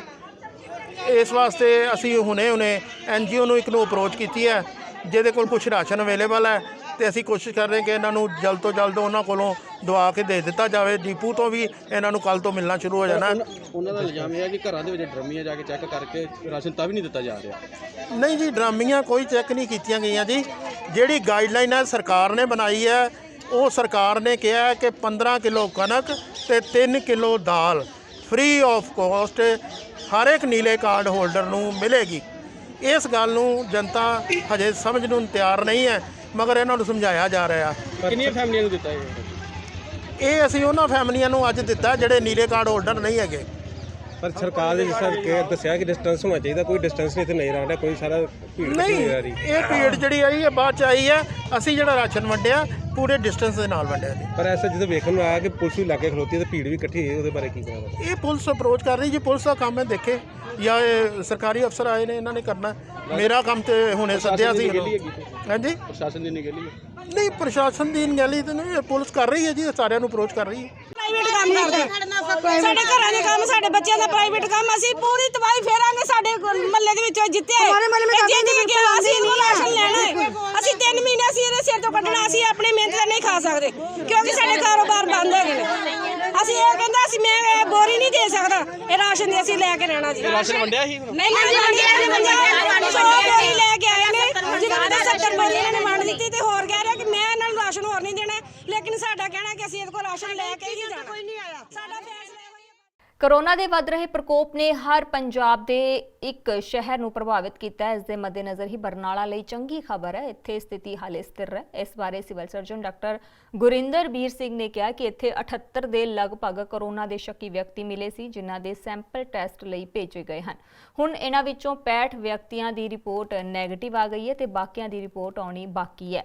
ਉਹਨਾਂ ਨੇ ਕਿਹਾ ਕਿ ਇੱਕ ਵਿਅਕਤੀ ਜੋ ਪਟਿਆਲਾ ਹਸਪਤਾਲ 'ਚ ਰੈਫਰ ਕੀਤਾ ਗਿਆ ਸੀ, ਉਸ ਦੀ ਇਲਾਜ ਦੌਰਾਨ ਰਿਪੋਰਟ ਨੈਗੇਟਿਵ ਆਈ ਹੈ। ਬਰਨਾਲਾ ਜ਼ਿਲ੍ਹੇ ਦੇ ਵਿੱਚ ਸਾਡੇ ਕੋਲ ਹੁਣ ਤੱਕ ਅਸੀਂ 78 ਕੇਸਿਸ ਦੇ ਸੈਂਪਲ ਲੈ ਕੇ ਭੇਜ ਚੁੱਕੇ ਹਾਂ, ਜਿਹਦੇ ਵਿੱਚੋਂ 65 ਸੈਂਪਲ ਜਿਹੜੇ ਹੈਗਾ ਨੈਗੇਟਿਵ ਆ ਚੁੱਕੇ ਤੇ 2 ਕੇਸ ਜਿਹੜੇ ਪੋਜ਼ਿਟਿਵ ਆਏ ਸੀਗੇ। ਇੱਕ ਜਿਹੜੀ ਸਾਡੇ ਬਰਨਾਲਾ ਸ਼ਹਿਰ ਤੋਂ ਇੱਕ ਔਰਤ ਸੀ ਜਿਹੜੀ ਕਿ ਹੁਣ ਪਟਿਆਲੇ ਅਸੀਂ ਰੈਫਰ ਕਰਤਾ ਸੀਗਾ ਉਹਨਾਂ ਨੂੰ, ਤੇ ਦੂਸਰੇ ਲੇਡੀ ਜਿਹੜੇ ਹੈਗੇ ਜਿਹਦੀ ਕਿ ਡੈਥ ਹੋ ਗਈ ਸੀ, ਜਿਹੜਾ ਕਿ ਸਾਡੇ ਲੁਧਿਆਣੇ ਜ਼ਿਲ੍ਹੇ ਤੋਂ ਰੈਫਰ ਹੋਇਆ ਸੀਗਾ। ਲੁਧਿਆਣੇ ਤੋਂ ਸਾਨੂੰ ਰਿਪੋਰਟ ਆਈ ਸੀ ਇਹਦੀ ਮਹਿਲਕਲਾਂ ਤੋਂ। ਪਰ ਸਾਡੇ ਵਾਸਤੇ ਰਾਹਤ ਦੀ ਖਬਰ ਇਹ ਹੈ ਕਿ ਸਾਰੇ ਦੇ ਸਾਰੇ ਇਹਨਾਂ ਦੇ ਕੰਟੈਕਟਸ ਜਿਹੜੇ ਸੀਗੇ ਉਹ ਵੀ ਨੈਗੇਟਿਵ ਆਏ ਹੈ, ਤੇ ਉਸ ਤੋਂ ਇਲਾਵਾ ਜਿਹੜੇ ਅਸੀਂ ਹੋਰ ਕੇਸਿਸ ਵੀ ਜਿਹੜੇ ਸਾਨੂੰ ਕੋਈ ਸ਼ੱਕੀ ਮਰੀਜ਼ ਮਿਲੇ ਹੈ, ਉਹਨਾਂ ਦੇ ਵਿੱਚੋਂ ਵੀ ਤਕਰੀਬਨ ਕਾਫੀ ਸਾਰਿਆਂ ਦੀਆਂ ਰਿਪੋਰਟਾਂ ਜਿਹੜੀਆਂ ਹੈਗੀਆਂ ਉਹ ਨੈਗੇਟਿਵ ਆ ਚੁੱਕੀਆਂ। ਸੋ ਟੋਟਲ 78 ਵਿੱਚੋਂ 65 ਸਾਡੇ ਨੈਗੇਟਿਵ ਆ ਗਏ ਹੈ, ਤੇ 12 ਦੀ ਰਿਪੋਰਟ ਜਿਹੜੀ ਹੈਗੀ ਉਹ ਸਾਡੇ ਕੋਲ ਪੈਂਡਿੰਗ ਪਈ ਹੈ। ਇਹ ਸਾਡੇ ਵਾਸਤੇ ਬੜੀ ਰਾਹਤ ਦੀ ਖਬਰ ਹੈ ਬਰਨਾਲਾ ਜ਼ਿਲ੍ਹੇ ਵਾਸਤੇ। ਸਰ, ਜਿਹੜੀ ਬਰਨਾਲਾ ਦੀ ਮਹਿਲਾ ਸੀ ਜਿਹੜੀ ਰਿਪੋਰਟ ਪਹਿਲਾਂ ਪੋਜ਼ਿਟਿਵ ਆਈ ਸੀ, ਤੇ ਉਹ ਰਿਪੋਰਟ ਅੱਜ ਸਾਡੇ ਕੋਲ ਉਹਦੀ ਰਿਪੋਰਟ ਨੈਗੇਟਿਵ ਆਈ ਹੈ ਪਹਿਲੀ। ਸੋ ਇੱਕ ਰਿਪੋਰਟ ਨੈਗੇਟਿਵ ਆ ਚੁੱਕੀ ਹੈ, ਤੇ ਇੱਕ ਹੋਰ ਰਿਪੋਰਟ ਨੈਗੇਟਿਵ ਆਉਣ ਤੋਂ ਬਾਅਦ ਫਿਰ ਅਸੀਂ ਉਹਦਾ ਜਿਹੜਾ ਹੈਗਾ ਇਹ ਕਹਿ ਸਕਾਂਗੇ ਕਿ ਉਹ ਬਿਲਕੁਲ ਕੋਰੋਨਾ ਵਾਇਰਸ ਤੋਂ ਮੁਕਤ ਹੈ, ਤੇ ਉਹਨਾਂ ਨੂੰ ਹਸਪਤਾਲ ਤੋਂ ਛੁੱਟੀ ਉਹਦੇ ਅਕੋਰਡਿੰਗ ਦਿੱਤੀ ਜਾਏਗੀ। ਉਹ ਇੰਤਜ਼ਾਮ ਦੇ ਵਿੱਚ ਕੋਈ ਢਿੱਲ ਮਿਲੇਗੀ ਜਾਂ ਹੁਣ ਉਸ ਤਰੀਕੇ ਨਾਲ ਵਰਕ ਕਰ ਰਹੇ ਨਹੀਂ, ਜਿਹੜਾ ਅਸੀਂ ਕੰਟੇਨਮੈਂਟ ਜ਼ੋਨ ਬਣਾਇਆ ਸੀਗਾ ਉਹ ਸਾਡਾ 14 ਦਿਨ ਤੱਕ ਸਾਡਾ ਕੰਟੀਨਿਊ ਰਹੇਗਾ ਤੇ 14 ਦਿਨਾਂ ਤੋਂ ਬਾਅਦ ਹੀ ਅਸੀਂ ਫਿਰ ਉਹਦੇ ਉੱਤੇ ਕੋਈ ਨੈਕਸਟ ਫੈਸਲਾ ਲਵਾਂਗੇ। ਜਿਵੇਂ 5 ਤਰੀਕ ਨੂੰ ਇਹ ਕੇਸ ਪੋਜ਼ਿਟਿਵ ਆਇਆ ਸੀਗਾ, ਸੋ 14 ਦਿਨ ਤੱਕ ਅਸੀਂ ਉੱਥੇ ਜਿਹੜਾ ਹੈਗਾ ਜੇ ਕੋਈ ਹੋਰ ਕੇਸ ਉਹਦੇ ਨਾਲ ਦਾ ਨਿਕਲਦਾ ਤਾਂ ਉਹ ਅਸੀਂ ਜ਼ਰੂਰ ਧਿਆਨ ਰੱਖਾਂਗੇ, ਕਿਉਂਕਿ 14 ਦਿਨ ਤੱਕ ਇਹਦਾ ਜਿਹੜਾ ਹੈਗਾ ਸਾਡਾ ਇਹਦਾ ਇਨਕਿਊਬੇਸ਼ਨ ਪੀਰੀਅਡ 14 ਦਿਨ ਦਾ, ਸੋ ਉਹ ਪੂਰਾ ਟਾਈਮ ਲੱਗਣ ਤੋਂ ਬਾਅਦ ਹੀ ਅਸੀਂ ਕੋਈ ਫੈਸਲਾ। ਪਟਿਆਲਾ ਵਾਸੀਆਂ ਲਈ ਉਸ ਸਮੇਂ ਮਾੜੀ ਖਬਰ ਆਈ ਜਦ ਰਾਤ 12 ਵਜੇ ਦੇ ਕਰੀਬ ਕੈਲਾਸ਼ ਨਗਰ ਦੇ ਸਫਾਬਾਦੀ ਗੇਟ ਤੋਂ 60 ਸਾਲ ਦੇ ਬਜ਼ੁਰਗ ਕੋਰੋਨਾ ਪੋਜ਼ਿਟਿਵ ਪਾਏ ਗਏ। ਇਸ ਬਾਰੇ ਜਾਣਕਾਰੀ ਦਿੰਦਿਆਂ civil surgeon doctor Harish Malhotra ਨੇ ਕਿਹਾ ਕਿ ਇਸ ਵਿਅਕਤੀ ਨੂੰ ਰਾਤ ਨੂੰ ਹੀ ਆਈਸੋਲੇਟ ਕਰ ਦਿੱਤਾ ਗਿਆ ਸੀ। ਉਹਨਾਂ ਕਿਹਾ ਕਿ ਜਿਹੜੇ ਵਿਅਕਤੀ ਇਸ ਦੇ ਸੰਪਰਕ ਵਿੱਚ ਆਏ ਸਨ ਉਹਨਾਂ ਨੂੰ ਵੀ ਆਈਸੋਲੇਟ ਕਰਨ ਲਈ ਜਾਂਚ ਕੀਤੀ ਜਾ ਰਹੀ ਹੈ। ਇਸ ਬਾਰੇ ਜਾਣਕਾਰੀ ਦਿੰਦਿਆਂ ਐਸਡੀਐਮ ਚਰਨਜੀਤ ਸਿੰਘ ਨੇ ਕਿਹਾ ਕਿ ਜਿੱਥੇ ਇਹ ਵਿਅਕਤੀ ਰਹਿੰਦਾ ਹੈ ਉਸ ਨੂੰ ਸੀਲ ਕਰ ਦਿੱਤਾ ਗਿਆ ਹੈ ਅਤੇ ਇਲਾਕੇ ਨੂੰ ਸੈਨੀਟਾਈਜ਼ਰ ਕੀਤਾ ਜਾ ਰਿਹਾ ਹੈ। ਇਹ ਕਿਸ ਵਾਸਤੇ ਆਈ ਹੈ? ਇਹ ਨਾਲ ਦੇ ਘਰ 'ਚ ਨਾ ਪੇਸ਼ੈਂਟ ਪੋਜ਼ਿਟਿਵ ਆਇਆ ਕੋਰੋਨਾ ਦਾ। ਕੀ ਨਾਮ ਹੈ ਜੀ ਉਹਨਾਂ ਦਾ? ਕ੍ਰਿਸ਼ਨ ਕੁਮਾਰ। ਤੇ ਕਿੰਨੀ ਉਮਰ ਹੈ ਸਰ ਇਹਨਾਂ ਦੀ? 52। ਇਹਨਾਂ ਦੇ ਕਿੰਨੇ ਫੈਮਿਲੀ ਮੈਂਬਰ ਹੈ ਟੋਟਲ ਸਰ? 4 ਫੈਮਿਲੀ। ਕੀ ਕਹਿਣਾ ਚਾਹੁੰਦੇ ਹੋ ਸਰ ਤੁਹਾਡੇ ਗੁਆਂਢੀਆਂ ਦੇ ਕੋਰੋਨਾ ਦਾ ਨਿਕਲਿਆ? ਬੰਦਾ ਸਟਰੋਂਗ ਹੈ, ਠੀਕ ਹੋਏਗਾ, ਕੋਈ ਚੱਕਰ ਨਹੀਂ ਹੈ। ਬਾਕੀ ਰਾਤ ਆਏ ਸੀ ਸੈਂਪਲ। ਇਹ ਬਾਹਰੋਂ ਨਿਕਲੇ ਸੀ ਕਦੀ ਜੀ ਸਰ? ਲੰਗਰ ਸੇਵਾ ਤੇ ਬਹੁਤ ਕੀਤੀ ਹੈ, ਲੰਗਰ ਸੇਵਾ ਰਾਸ਼ਨ ਸੇਵਾ ਬਹੁਤ ਜ਼ਿਆਦਾ ਕੀਤੀ ਹੈ। ਓਕੇ। ਉਸ ਕਰਕੇ ਉਹਨਾਂ ਨੂੰ ਪਤਾ ਨਹੀਂ ਕਿੱਥੋਂ ਕੈਚ ਹੋਇਆ, ਔਰ ਲੰਗਰ ਸੇਵਾ ਤੇ ਰਾਸ਼ਨ ਸੇਵਾ ਬਹੁਤ ਜ਼ਿਆਦਾ। ਤੇ ਹੁਣ ਪ੍ਰਸ਼ਾਸਨ ਵੱਲੋਂ ਪੂਰੀ ਸੁਵਿਧਾ ਦਿੱਤੀ ਜਾ ਰਹੀ ਹੈ ਇਹਨਾਂ ਨੂੰ? ਪੂਰੀ ਰਾਤ ਨੂੰ ਵੀ ਆਏ, ਹੁਣ ਫਿਰ ਤੋਂ ਸਵੇਰ ਦੇ ਆਏ 8 ਵਜੇ। ਠੀਕ ਹੈ। ਟੀਮ ਆ ਗਈ ਸੀ, ਇਹਨਾਂ ਦੇ ਸੈਂਪਲ ਲੈ ਗਈ ਸੀ ਪਰਿਵਾਰ ਦੇ, ਤੇ ਹੁਣ ਵੀ ਸਵੇਰੇ 8 ਵਜੇ ਖੜੀ ਹੈ ਟੀਮ। ਠੀਕ ਹੈ। ਓਕੇ। ਇੱਕ ਪੇਸ਼ੈਂਟ ਹੈ ਜੀ ਜਿਹੜੇ ਕੋਈ ਨਹੀਂ ਬੇਟਾ ਕੱਲ ਯੈਸਟਰਡੇ ਆਪਣੇ ਆਪ ਹੀ ਰਿਪੋਰਟ ਕੀਤਾ ਸੀ ਕਿ ਟੈਸਟ ਹੈ ਕਿ ਕੋਰੋਨਾ ਵੀ ਪੋਜ਼ਿਟਿਵ, ਉਹਨਾਂ ਨੂੰ ਸ਼ਿਫਟ ਕਰ ਦਿੱਤਾ ਜੀ ਜਿੰਦਾ ਸਪੈਸ਼ਲਿਸਟ। ਤੇ ਸਰ ਕੁਝ ਪਤਾ ਲੱਗਿਆ ਕਿੱਥੋਂ ਦੀ ਆਇਆ ਸੀ, ਕੀ ਹੈ? ਉਹ ਟ੍ਰੇਸ ਕਰ ਰਹੇ ਜੀ ਜਿਹੜਾ ਸੋਰਸ ਹੈਗਾ ਇਹਦਾ ਕੀ ਹੋਇਆ। ਕਿ ਪੇਸ਼ੈਂਟ ਦਾ ਨਾਮ ਕੀ ਹੈ ਤੇ ਸਰ ਉਮਰ ਕਿਤਨੀ ਹੈ? ਉਮਰ कितनी होगी सर लगभग? ਅਰਾਊਂਡ 50 ਸਮਥਿੰਗ ਹੋਗੀ ਜੀ, ਜੇ ਤਾਂ ਨਹੀਂ ਪਤਾ। ਫੈਮਿਲੀ ਦੇ ਕਿੰਨੇ ਮੈਂਬਰ ਸੀ ਸਰ ਟੋਟਲ? ਇਹ ਇਹਨਾਂ ਦੇ ਦੋ ਬੇਟੇ ਨੇ ਤੇ 4 ਜਣੇ ਨੇ ਟੋਟਲ ਸੀ, ਬਾਕੀ ਸਾਰੇ ਜਿਹੜੇ ਨੇ ਉਹ ਅਸਿਮਟੋਮੈਟਿਕ ਨੇ। ਠੀਕ ਸਰ ਕੋਈ ਟਰੈਵਲ ਹਿਸਟਰੀ ਵੀ ਸੀਗੀ ਜੀ? ट्रैवल हिस्ट्री भी ऐसा कोई भी ज़्यादा अच्छे बस ही was actually a social worker they used to distribute ration also as per ये मैंने कहा ਉਹਦੇ ਕਰਕੇ ਲੱਗਦਾ ਵੀ ਕਿਤਨਾ ਕਿਤਨਾ ਐਕਸਪੋਜ਼ਰ ਹੋਇਆ ਹੈ ਇਨਕਾ ਲੋਕਾਂ ਨੂੰ। ਸਰ ਜਿੱਦਾਂ ਕਹਿ ਰਹੇ ਹੋ ਸਰ ਤੁਸੀਂ ਡਰਾਈਵਰ ਜੀ ਕਿ ਕੁਝ ਸਖਤਾਈ ਕਰੋਗੇ ਸਰ ਤੁਹਾਡੇ ਵੱਲੋਂ, ਜਿਵੇਂ ਕਿ ਆਮ ਬੰਦਾ ਵੀ ਦੇਖੋ ਸਰ? ਸਖਤਾਈ ਤਾਂ ਇਹੀ ਜੀ ਹਦਾਇਤ ਹੈਗੀ ਸਾਰਿਆਂ ਨੂੰ, ਜੋ ਸਰਕਾਰ ਨੇ ਜੋ ਆਪਾਂ ਨੂੰ ਇਹ ਦਿੱਤੇ ਹੋਏ ਨੇ ਜੋ ਗਾਈਡਲਾਈਨਸ ਨੇ ਉਹਨਾਂ ਦਾ ਪਾਲਣ ਕਰੀਏ। ਬਸ ਸਾਰਿਆਂ ਨੂੰ ਇਹੀ ਹੈ, ਕੋਈ ਪੈਨਿਕ ਹੋਣ ਦੀ ਲੋੜ ਨਹੀਂ, ਬਸ ਆਪਣੇ ਆਪਣੇ ਘਰੇ ਰਹੋ, ਸਾਰੇ ਡਿਸਟੈਂਸ ਮੇਨਟੇਨ ਰੱਖੋ।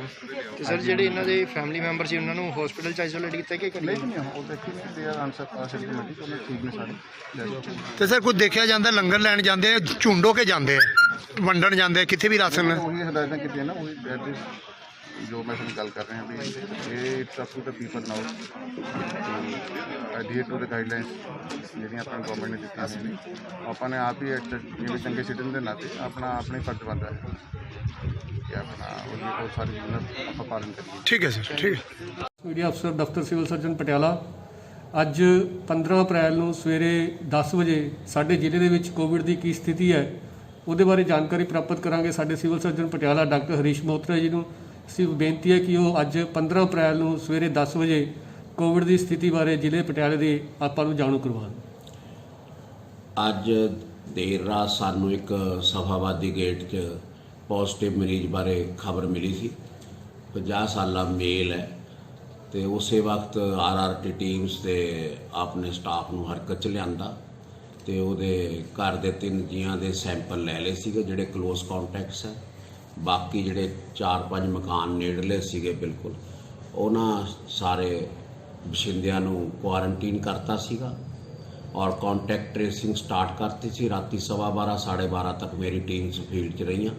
ਸਵੇਰੇ ਰਾਈ ਮਾਜਰੇ ਵੀ ਉਹਨਾਂ ਦੇ ਕੋਈ ਕੰਟੈਕਟਸ ਪਤਾ ਚੱਲੇ ਆ ਤੇ ਮੇਰੇ 3 SMO ਕੌਲੀ ਦੂਦਨ ਸਾਡਾ ਤੇ ਮਾਡਲ ਟਾਊਨ ਇਸ ਕੰਮ ਤੇ ਲੱਗੇ ਹੋਏ ਆ। ਚੌਥੀ ਮੇਰੀ DIO ਲੱਗੀ ਹੈ, ਦੋਨੋਂ ਐਪੀਡੈਮੀਓਲੋਜਿਸਟ ਲੱਗੇ ਨੇ।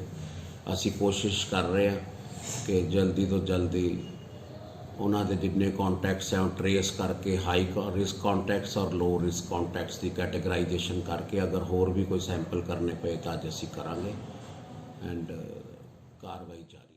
ਕਰੋਨਾ ਨਾਲ ਨਜਿੱਠਣ ਲਈ ਹਰ ਇੱਕ ਸ਼ਖਸੀਅਤ ਕੋਈ ਨਾ ਕੋਈ ਨੁਕਤਾ ਜਨਤਾ ਨਾਲ ਸਾਂਝਾ ਕਰ ਰਿਹਾ ਹੈ। ਇਸੇ ਦੇ ਮੱਦੇਨਜ਼ਰ ਹੀ ਕੇਂਦਰੀ ਮੰਤਰੀ ਹਰਸਿਮਰਤ ਕੌਰ ਬਾਦਲ ਨੇ ਘਰ ਵਿੱਚ ਹੀ ਮਾਸਕ ਤਿਆਰ ਕਰਨ ਦਾ ਨੁਕਤਾ ਵੀਡੀਓ ਰਾਹੀਂ ਲੋਕਾਂ ਨਾਲ ਸਾਂਝਾ ਕੀਤਾ। ਉਹਨਾਂ ਨੇ ਕਿਹਾ ਕਿ ਜੇਕਰ ਅਸੀਂ ਬਾਜ਼ਾਰ ਬੰਦ ਹੋਣ ਕਾਰਨ ਮਾਸਕ ਨਹੀਂ ਖਰੀਦ ਸਕਦੇ ਤਾਂ ਮਾਸਕ ਘਰ ਵਿੱਚ ਹੀ ਤਿਆਰ ਕਰ ਸਕਦੇ ਹਾਂ। ਅੱਜਕੱਲ ਜਿਹੜੀ ਬਿਮਾਰੀ ਚੱਲ ਰਹੀ ਹੈ, ਇਸ ਬਿਮਾਰੀ ਦੇ ਚੱਲਦੇ ਹੀ ਹੁਣ ਸਾਡਾ ਵਾਢੀ ਦਾ ਵੀ ਸੀਜ਼ਨ ਆ ਗਿਆ ਹੈ ਤੇ ਮੰਡੀ ਵਿੱਚ ਵੀ ਆਣਾ ਜਾਣਾ ਸਾਡੇ ਵੀਰਾਂ ਨੂੰ, ਸਾਡੇ ਲੇਬਰ ਨੂੰ, ਮਜ਼ਦੂਰਾਂ ਨੂੰ ਬਹੁਤ ਆਣਾ ਜਾਣਾ ਰਹੂਗਾ। ਲੇਕਿਨ ਕੰਮ ਕਰਦੇ ਹੋਏ ਵੀ ਆਪਣੇ ਸਿਹਤ ਦਾ ਧਿਆਨ ਰੱਖਣਾ ਇਸ ਸਮੇਂ 'ਚ ਅਤੀ ਜ਼ਰੂਰੀ ਹੋਊਗਾ। ਤੇ ਮੈਂ ਇੱਕ ਵਾਰ ਫਿਰ ਹੱਥ ਬੰਨ੍ਹ ਕੇ ਬੇਨਤੀ ਕਰਦੀ ਹਾਂ, ਕਿਉਂਕਿ ਫਸਲ ਕੱਟਣ ਵਾਸਤੇ ਕਿਸਾਨਾਂ ਨੂੰ ਬਾਹਰ ਨਿਕਲਣਾ ਪਊਗਾ, ਮੰਡੀ ਕਰਨ ਵਾਸਤੇ ਲੇਬਰ ਨੂੰ ਵੀ ਨਿਕਲਣਾ ਪਊਗਾ, ਬਹੁਤ ਸਾਰੇ ਹੋਰ ਮੁਲਾਜ਼ਮਾਂ ਨੂੰ, ਹਰੇਕ ਨੂੰ ਨਿਕਲਣਾ ਹੋਊਗਾ। ਤੇ ਜ਼ਰੂਰ ਬੇਨਤੀ ਕਰਦੀ ਹਾਂ ਕਿ ਸਾਰੀ ਚੀਜ਼ਾਂ ਜਿਹੜਾ ਆਪਾਂ ਪਿਛਲੇ 3 ਹਫ਼ਤੇ 'ਚ ਕਰਦੇ ਰਹੇ, ਹੱਥਾਂ ਨੂੰ ਸਾਫ਼ ਰੱਖਣਾ, ਮਾਸਕ ਪਾਣਾ, ਇਹ ਸਾਰੀ ਚੀਜ਼ਾਂ ਹੁਣ ਹੋਰ ਵੀ ਜ਼ਰੂਰੀ ਹੋ ਗਈਆਂ ਨੇ, ਜਿਹਦੇ ਕਰਕੇ ਮੈਂ ਇੱਕ ਸੌਖਾ ਤਰੀਕਾ ਜਿਹੜਾ ਮੈਂ ਘਰੇ ਬੈਠੇ ਅਸੀਂ ਬੈਠੇ ਇੱਕ ਤਰੀਕਾ ਸੋਚਿਆ ਮਾਸਕ ਬਣਾਉਣ ਦਾ, ਕਿਉਂਕਿ ਰੋਜ਼ ਮਾਸਕ ਨਵਾਂ ਖਰੀਦਣਾ ਇਹ ਅੱਜ ਕੱਲ੍ਹ ਮਾਰਕੀਟ 'ਚ ਮਿਲ ਵੀ ਨਹੀਂ ਰਹੇ ਨੇ, ਲੇਕਿਨ ਹਰੇਕ ਨੂੰ ਮਾਸਕ ਪਾਉਣਾ ਬਹੁਤ ਜ਼ਰੂਰੀ। ਤਾਂ ਘਰੇ ਪਈ ਚੀਜ਼ਾਂ ਦੇ ਨਾਲ ਆਪਾਂ ਮਾਸਕ ਕਿਵੇਂ ਬਣਾ ਸਕਦੇ ਹਾਂ, ਮੈਂ 1-2 ਤਰੀਕੇ ਤੁਹਾਨੂੰ ਦੱਸਣਾ ਚਾਹੁੰਦੀ ਹਾਂ। ਕੋਈ ਵੀ ਬੱਚਿਆਂ ਦੀ ਪੁਰਾਣੀ ਟੀ-ਸ਼ਰਟ ਉਹ ਹੋਵੇ, ਜਿਹੜੀ ਪੂਰੀ ਬਾਜ਼ੂ ਦੀ ਟੀ-ਸ਼ਰਟ ਹੋਏ, ਹੁਣ ਮੌਸਮ ਬਦਲ ਗਿਆ ਹੈ, ਸੋ ਤੁਸੀਂ ਬੱਚਿਆਂ ਦੀ ਪੁਰਾਣੀਆਂ, ਮੇਰੇ ਬੇਟੇ ਦੀ ਪੁਰਾਣੀ ਟੀ-ਸ਼ਰਟ ਹੈਗੀ, ਤੁਸੀਂ ਬਾਜ਼ੂਆਂ ਨੂੰ ਲੈ ਕੇ ਕੈਂਚੀ ਦੇ ਨਾਲ ਬਾਜ਼ੂ ਨੂੰ ਕੱਟ ਲਓ।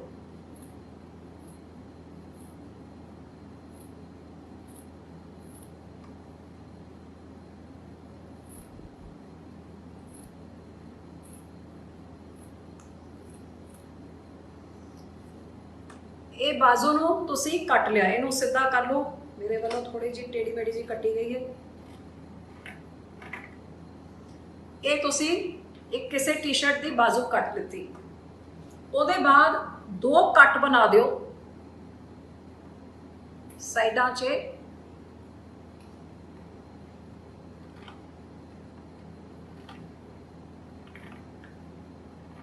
ਤਕਰੀਬਨ ਅੱਧੇ ਤਾਈਂ।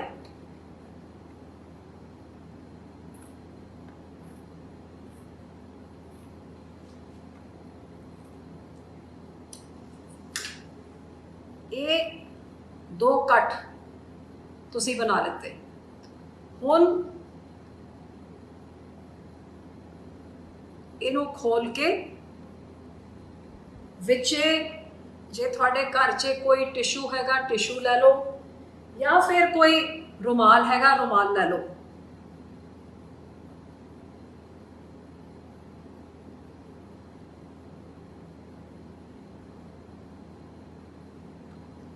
ਰੁਮਾਲ ਨੂੰ ਅੱਧਾ ਕਰ ਲਿਓ,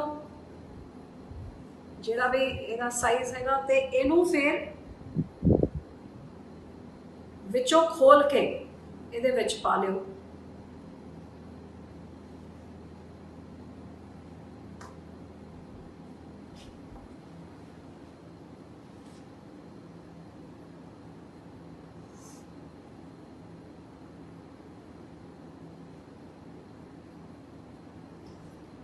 ਚੰਗੀ ਤਰ੍ਹਾਂ ਉਹਨੂੰ ਲਗਾ ਕੇ ਤੁਹਾਡਾ ਹੁਣ ਮਾਸਕ ਤਿਆਰ ਹੋ ਗਿਆ।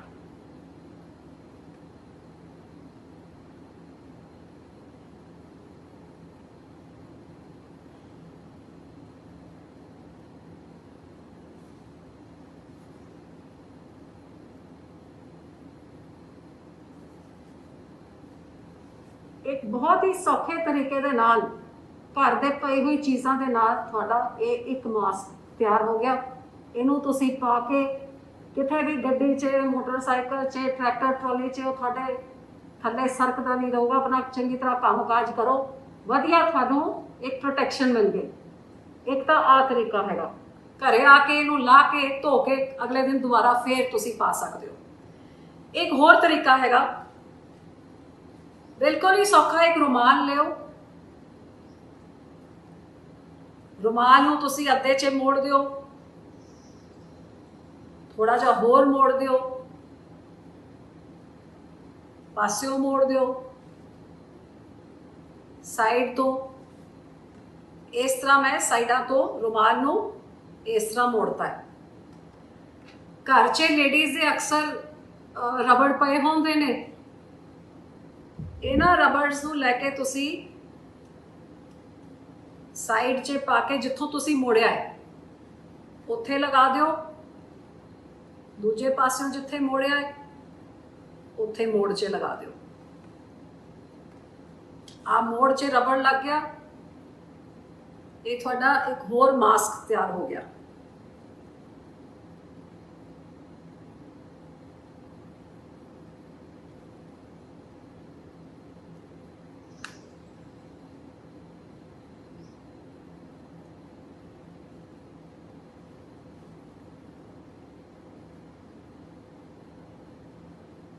ਇਹਨੂੰ ਲਾ ਕੇ ਤੁਸੀਂ ਆਪਣੇ ਤਰੀਕੇ ਦੇ ਨਾਲ ਵੱਡ ਘੱਟ ਕਰਕੇ ਐਡਜਸਟ ਕਰਨਾ ਹੈਗਾ। ਥੋੜਾ ਜਿਹਾ ਖਿੱਚ ਲਿਓ ਅੱਗੇ ਉੱਪਰ ਥੱਲੇ ਕਰਕੇ ਜਿਵੇਂ ਤੁਹਾਨੂੰ ਚਾਹੀਦਾ ਹੈ। ਇਹ ਘਰੇ ਪਾਉਣ ਵਾਸਤੇ ਵੀ, ਜੇ ਘਰੇ ਕੋਈ ਆ ਗਿਆ ਇਹਨੂੰ ਮਾਸਕ ਨੂੰ ਪਾ ਕੇ ਜਾਂ ਫਿਰ ਇਹਦੇ ਨਾਲ ਤੁਸੀਂ ਬਾਹਰ ਆਪਣੇ ਕੰਮ ਕਾਜਾਂ 'ਚ ਵੀ ਜਾ ਸਕਦੇ ਹੋ ਸਿੱਧੇ ਰੁਮਾਲ ਦੇ ਨਾਲ।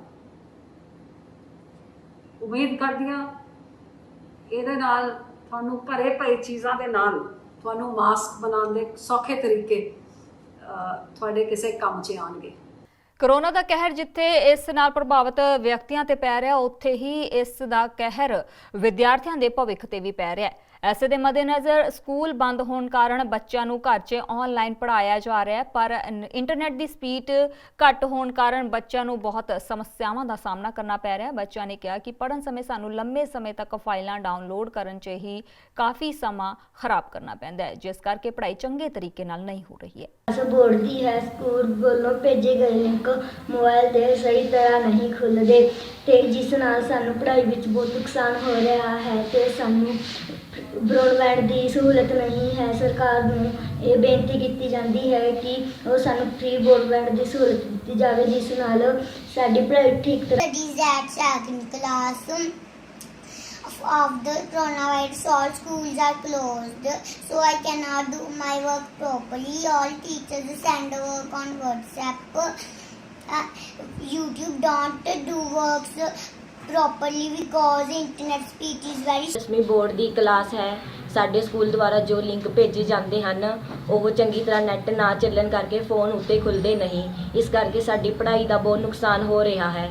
पंजाब च जिथे कोरोना दे कहर जारी है, उत्थे ही हाड़ी दी फसल वाढी लई पूरी तरह तैयार है, जिस दे मद्देनज़र किसानां नूं कोरोना दे प्रकोप तो बचाउण लई मंडियां नूं आधुनिक तरीके नाल तैयार कीता जा रहा है। इस तरह ही कोटकपूरा दी कमेटी ने दाणा मंडी नूं आधुनिक तरीके नाल तैयार कीता, जिस विच सैनिटाइजर करके सोशल डिस्टेंसिंग लई निशान लगा के विशेष ध्यान रखिया जा रहा है। इत्थे रुकांगे एक ब्रेक दे लई, ब्रेक तो बाद जल्द हाजिर होवांगे।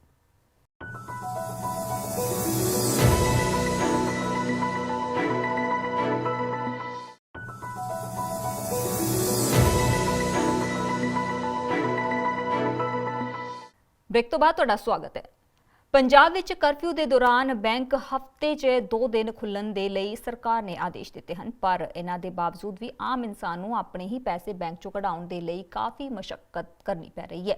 इस तरह के मामला पटियाला विखे रजिंद्रा हस्पताल च बनी SBI दी ब्रांच के बाहर खड़े लोगों ने बैंक के खिलाफ अपना रोष जाहिर किया। कोई अपने परिवारक मैंबरां दे इलाज के लिए पैसे कढवाउण दे लई आया सी ते कोई पेंशन के पैसे कढवाउण दे लई। बैंक के बाहर खड़ा हर एक व्यक्ति परेशान दिखा, पर बैंक वालों किसी नूं भी नोटिस नहीं दिता गया, जिस कारण लोग काफ़ी परेशानी चल रहे हैं। पहला बिना पास तो वो बैंक तक पहुंचे अते उत्थे ही आके उन्हां नूं पता लग गया कि बैंक विच कोई भी सुविधा नहीं मिल रही है। ਜੀ ਕਿੱਥੋਂ ਦੀ ਆਏ ਹੋ? ਬਡੂੰਗਰ ਤੋਂ ਆਇਆ ਜੀ। ਕੀ ਮਾਮਲਾ ਜੀ ਤੁਹਾਡਾ ਬੈਂਕ ਤੇ? ਮਾਮਲਾ ਇਹ ਹੈ ਜੀ, ਮਾਤਾ ਜੀ ਮੇਰੇ ਬਿਮਾਰ ਹੈ, ਦਵਾਈ ਬੂਟੀ ਲੈਣੀ ਹੈ, ਪੈਸਾ ਹੈ ਨਹੀਂ ਜੀ। ਬੈਂਕ ਆਏ ਇੱਥੇ ਕੋਈ ਗੱਲ ਹੀ ਨਹੀਂ ਕਰਦਾ ਸਾਡੇ ਨਾਲ, ਨਾ ਕੋਈ ਲਿਖ ਕੇ ਲਾਇਆ ਇੱਥੇ। ਤੁਸੀਂ ਮੈਨੇਜਰ ਨਾਲ ਸੰਪਰਕ ਕੀਤਾ? ਮੈਨੇਜਰ ਦਾ ਕੁਝ ਕਹਿਣਾ? ਗੱਲ ਕਰੀ ਸਾਡੇ ਨਾਲ ਕਿਸੇ ਨੇ, ਗਨਮੈਨ ਬੋਲਦਾ ਜੀ ਸਾਨੂੰ ਪਤਾ ਨਹੀਂ ਜੀ, ਹੁਣ ਸਾਨੂੰ ਕੋਈ ਮੈਨੇਜਰ ਹੁਣ ਹੈਗਾ ਬੈਂਕ ਵਿੱਚ? ਹੈਗੇ ਜੀ ਅੰਦਰ ਬੈਠੇ। ਕੀ ਮੰਗ ਕਰਨਾ ਚਾਹੁੰਦੇ ਹੋ ਪ੍ਰਸ਼ਾਸਨ ਅਸੀਂ ਤੋਂ? ਕਹਿੰਦੇ ਸਾਨੂੰ ਪੈਸੇ ਦਿੱਤੇ ਜਾਣ, ਹੋਰ ਕੀ ਹੈ ਜੀ, ਸਾਡਾ ਗੁਜ਼ਾਰਾ ਹੋ ਜਾਏ ਬਸ, ਜਿਹੜਾ ਦੇਣਾ ਲੈਣਾ ਚਲਾ। ਠੀਕ ਹੈ ਜੀ, ਦਵਾਈ ਬੂਟੀ ਲੈਣ ਬਸ। ਠੀਕ ਹੈ। ਤੁਹਾਡਾ? ਮੇਰਾ ਸੰਗੀਤਾ ਨਾਮ। ਸੰਗੀਤਾ ਜੀ ਕਿੱਥੋਂ ਦੀ ਆਏ ਹੋ? ਅਸੀਂ ਜੈਜਵਨ ਕਲੋਨੀ ਤੋਂ। ਕੀ ਤੁਹਾਡਾ ਇਹਦਾ ਅਕਾਊਂਟ ਹੈ ਇਹ ਬੈਂਕ ਦਾ? ਮੇਰਾ ਅਕਾਊਂਟ ਹੈ ਇੱਥੇ।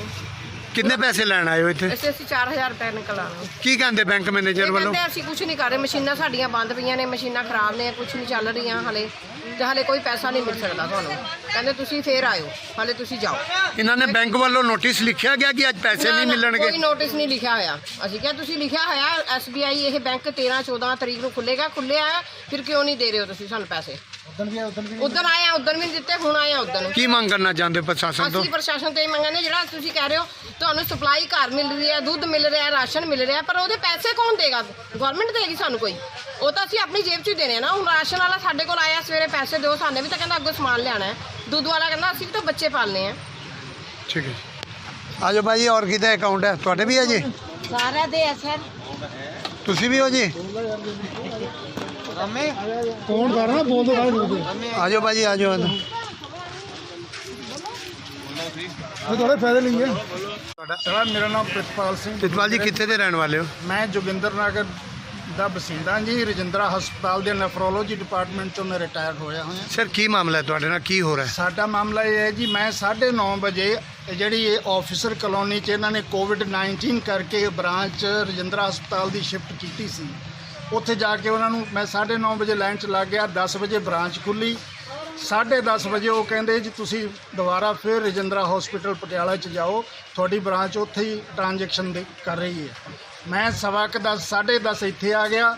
10:30 ਤੋਂ ਹੁਣ ਟਾਈਮ 11:30 ਹੋਏ ਨੇ। ਇਹਨਾਂ ਦਾ ਕੋਈ ਵੀ ਬੰਦਾ ਅੰਦਰ ਲੌਕ ਲਾਇਆ ਹੋਇਆ ਬੈਠੇ ਨੇ। ਮੈਂ ਲੌਕ ਖੜਕਾਇਆ, ਲੌਕ ਖੜਕਾ ਕੇ ਕੋਈ ਰਿਸਪੌਂਸੀਬਲ ਪਰਸਨ ਨੇ ਲੌਕ ਨਹੀਂ ਖੋਲ੍ਹਿਆ। ਸਿਰਫ ਇਹਨਾਂ ਦਾ ਜਿਹੜਾ ਗਨਮੈਨ ਆ ਉਹ ਆਇਆ, ਮੈਨੂੰ ਕਹਿੰਦਾ ਹਾਂਜੀ ਦੱਸੋ। ਮੈਂ ਕਿਹਾ ਭਾਈ ਪੈਸੇ ਲੈਣੇ ਨੇ। ਮੈਂ ਇੱਕ ਤਾਂ ਰਿਟਾਇਰੀ ਹੈ, ਦੂਜਾ ਮੈਂ ਹਾਰਟ ਦਾ ਪੇਸ਼ੈਂਟ ਹੈ, ਤੀਜਾ ਮੇਰੇ ਕੋਲੇ ਕੋਈ ਕਰਫਿਊ ਪਾਸ ਨਹੀਂ। ਮੈਂ ਪਹਿਲਾਂ ਉਹ ਸਾਈ ਮਾਰਕੀਟ ਗਿਆ, ਫਿਰ ਮੈਂ ਇੱਥੇ ਆਇਆ। ਇੱਥੇ ਤੁਸੀਂ ਹੁਣ 11:30 ਵਜ ਕੇ ਕਹਿ ਰਹੇ ਹੋ ਅਸੀਂ ਪੇਮੈਂਟ ਨਹੀਂ ਕਰ ਰਹੇ, DC ਦੇ ਸਾਨੂੰ ਆਰਡਰ ਨਹੀਂ।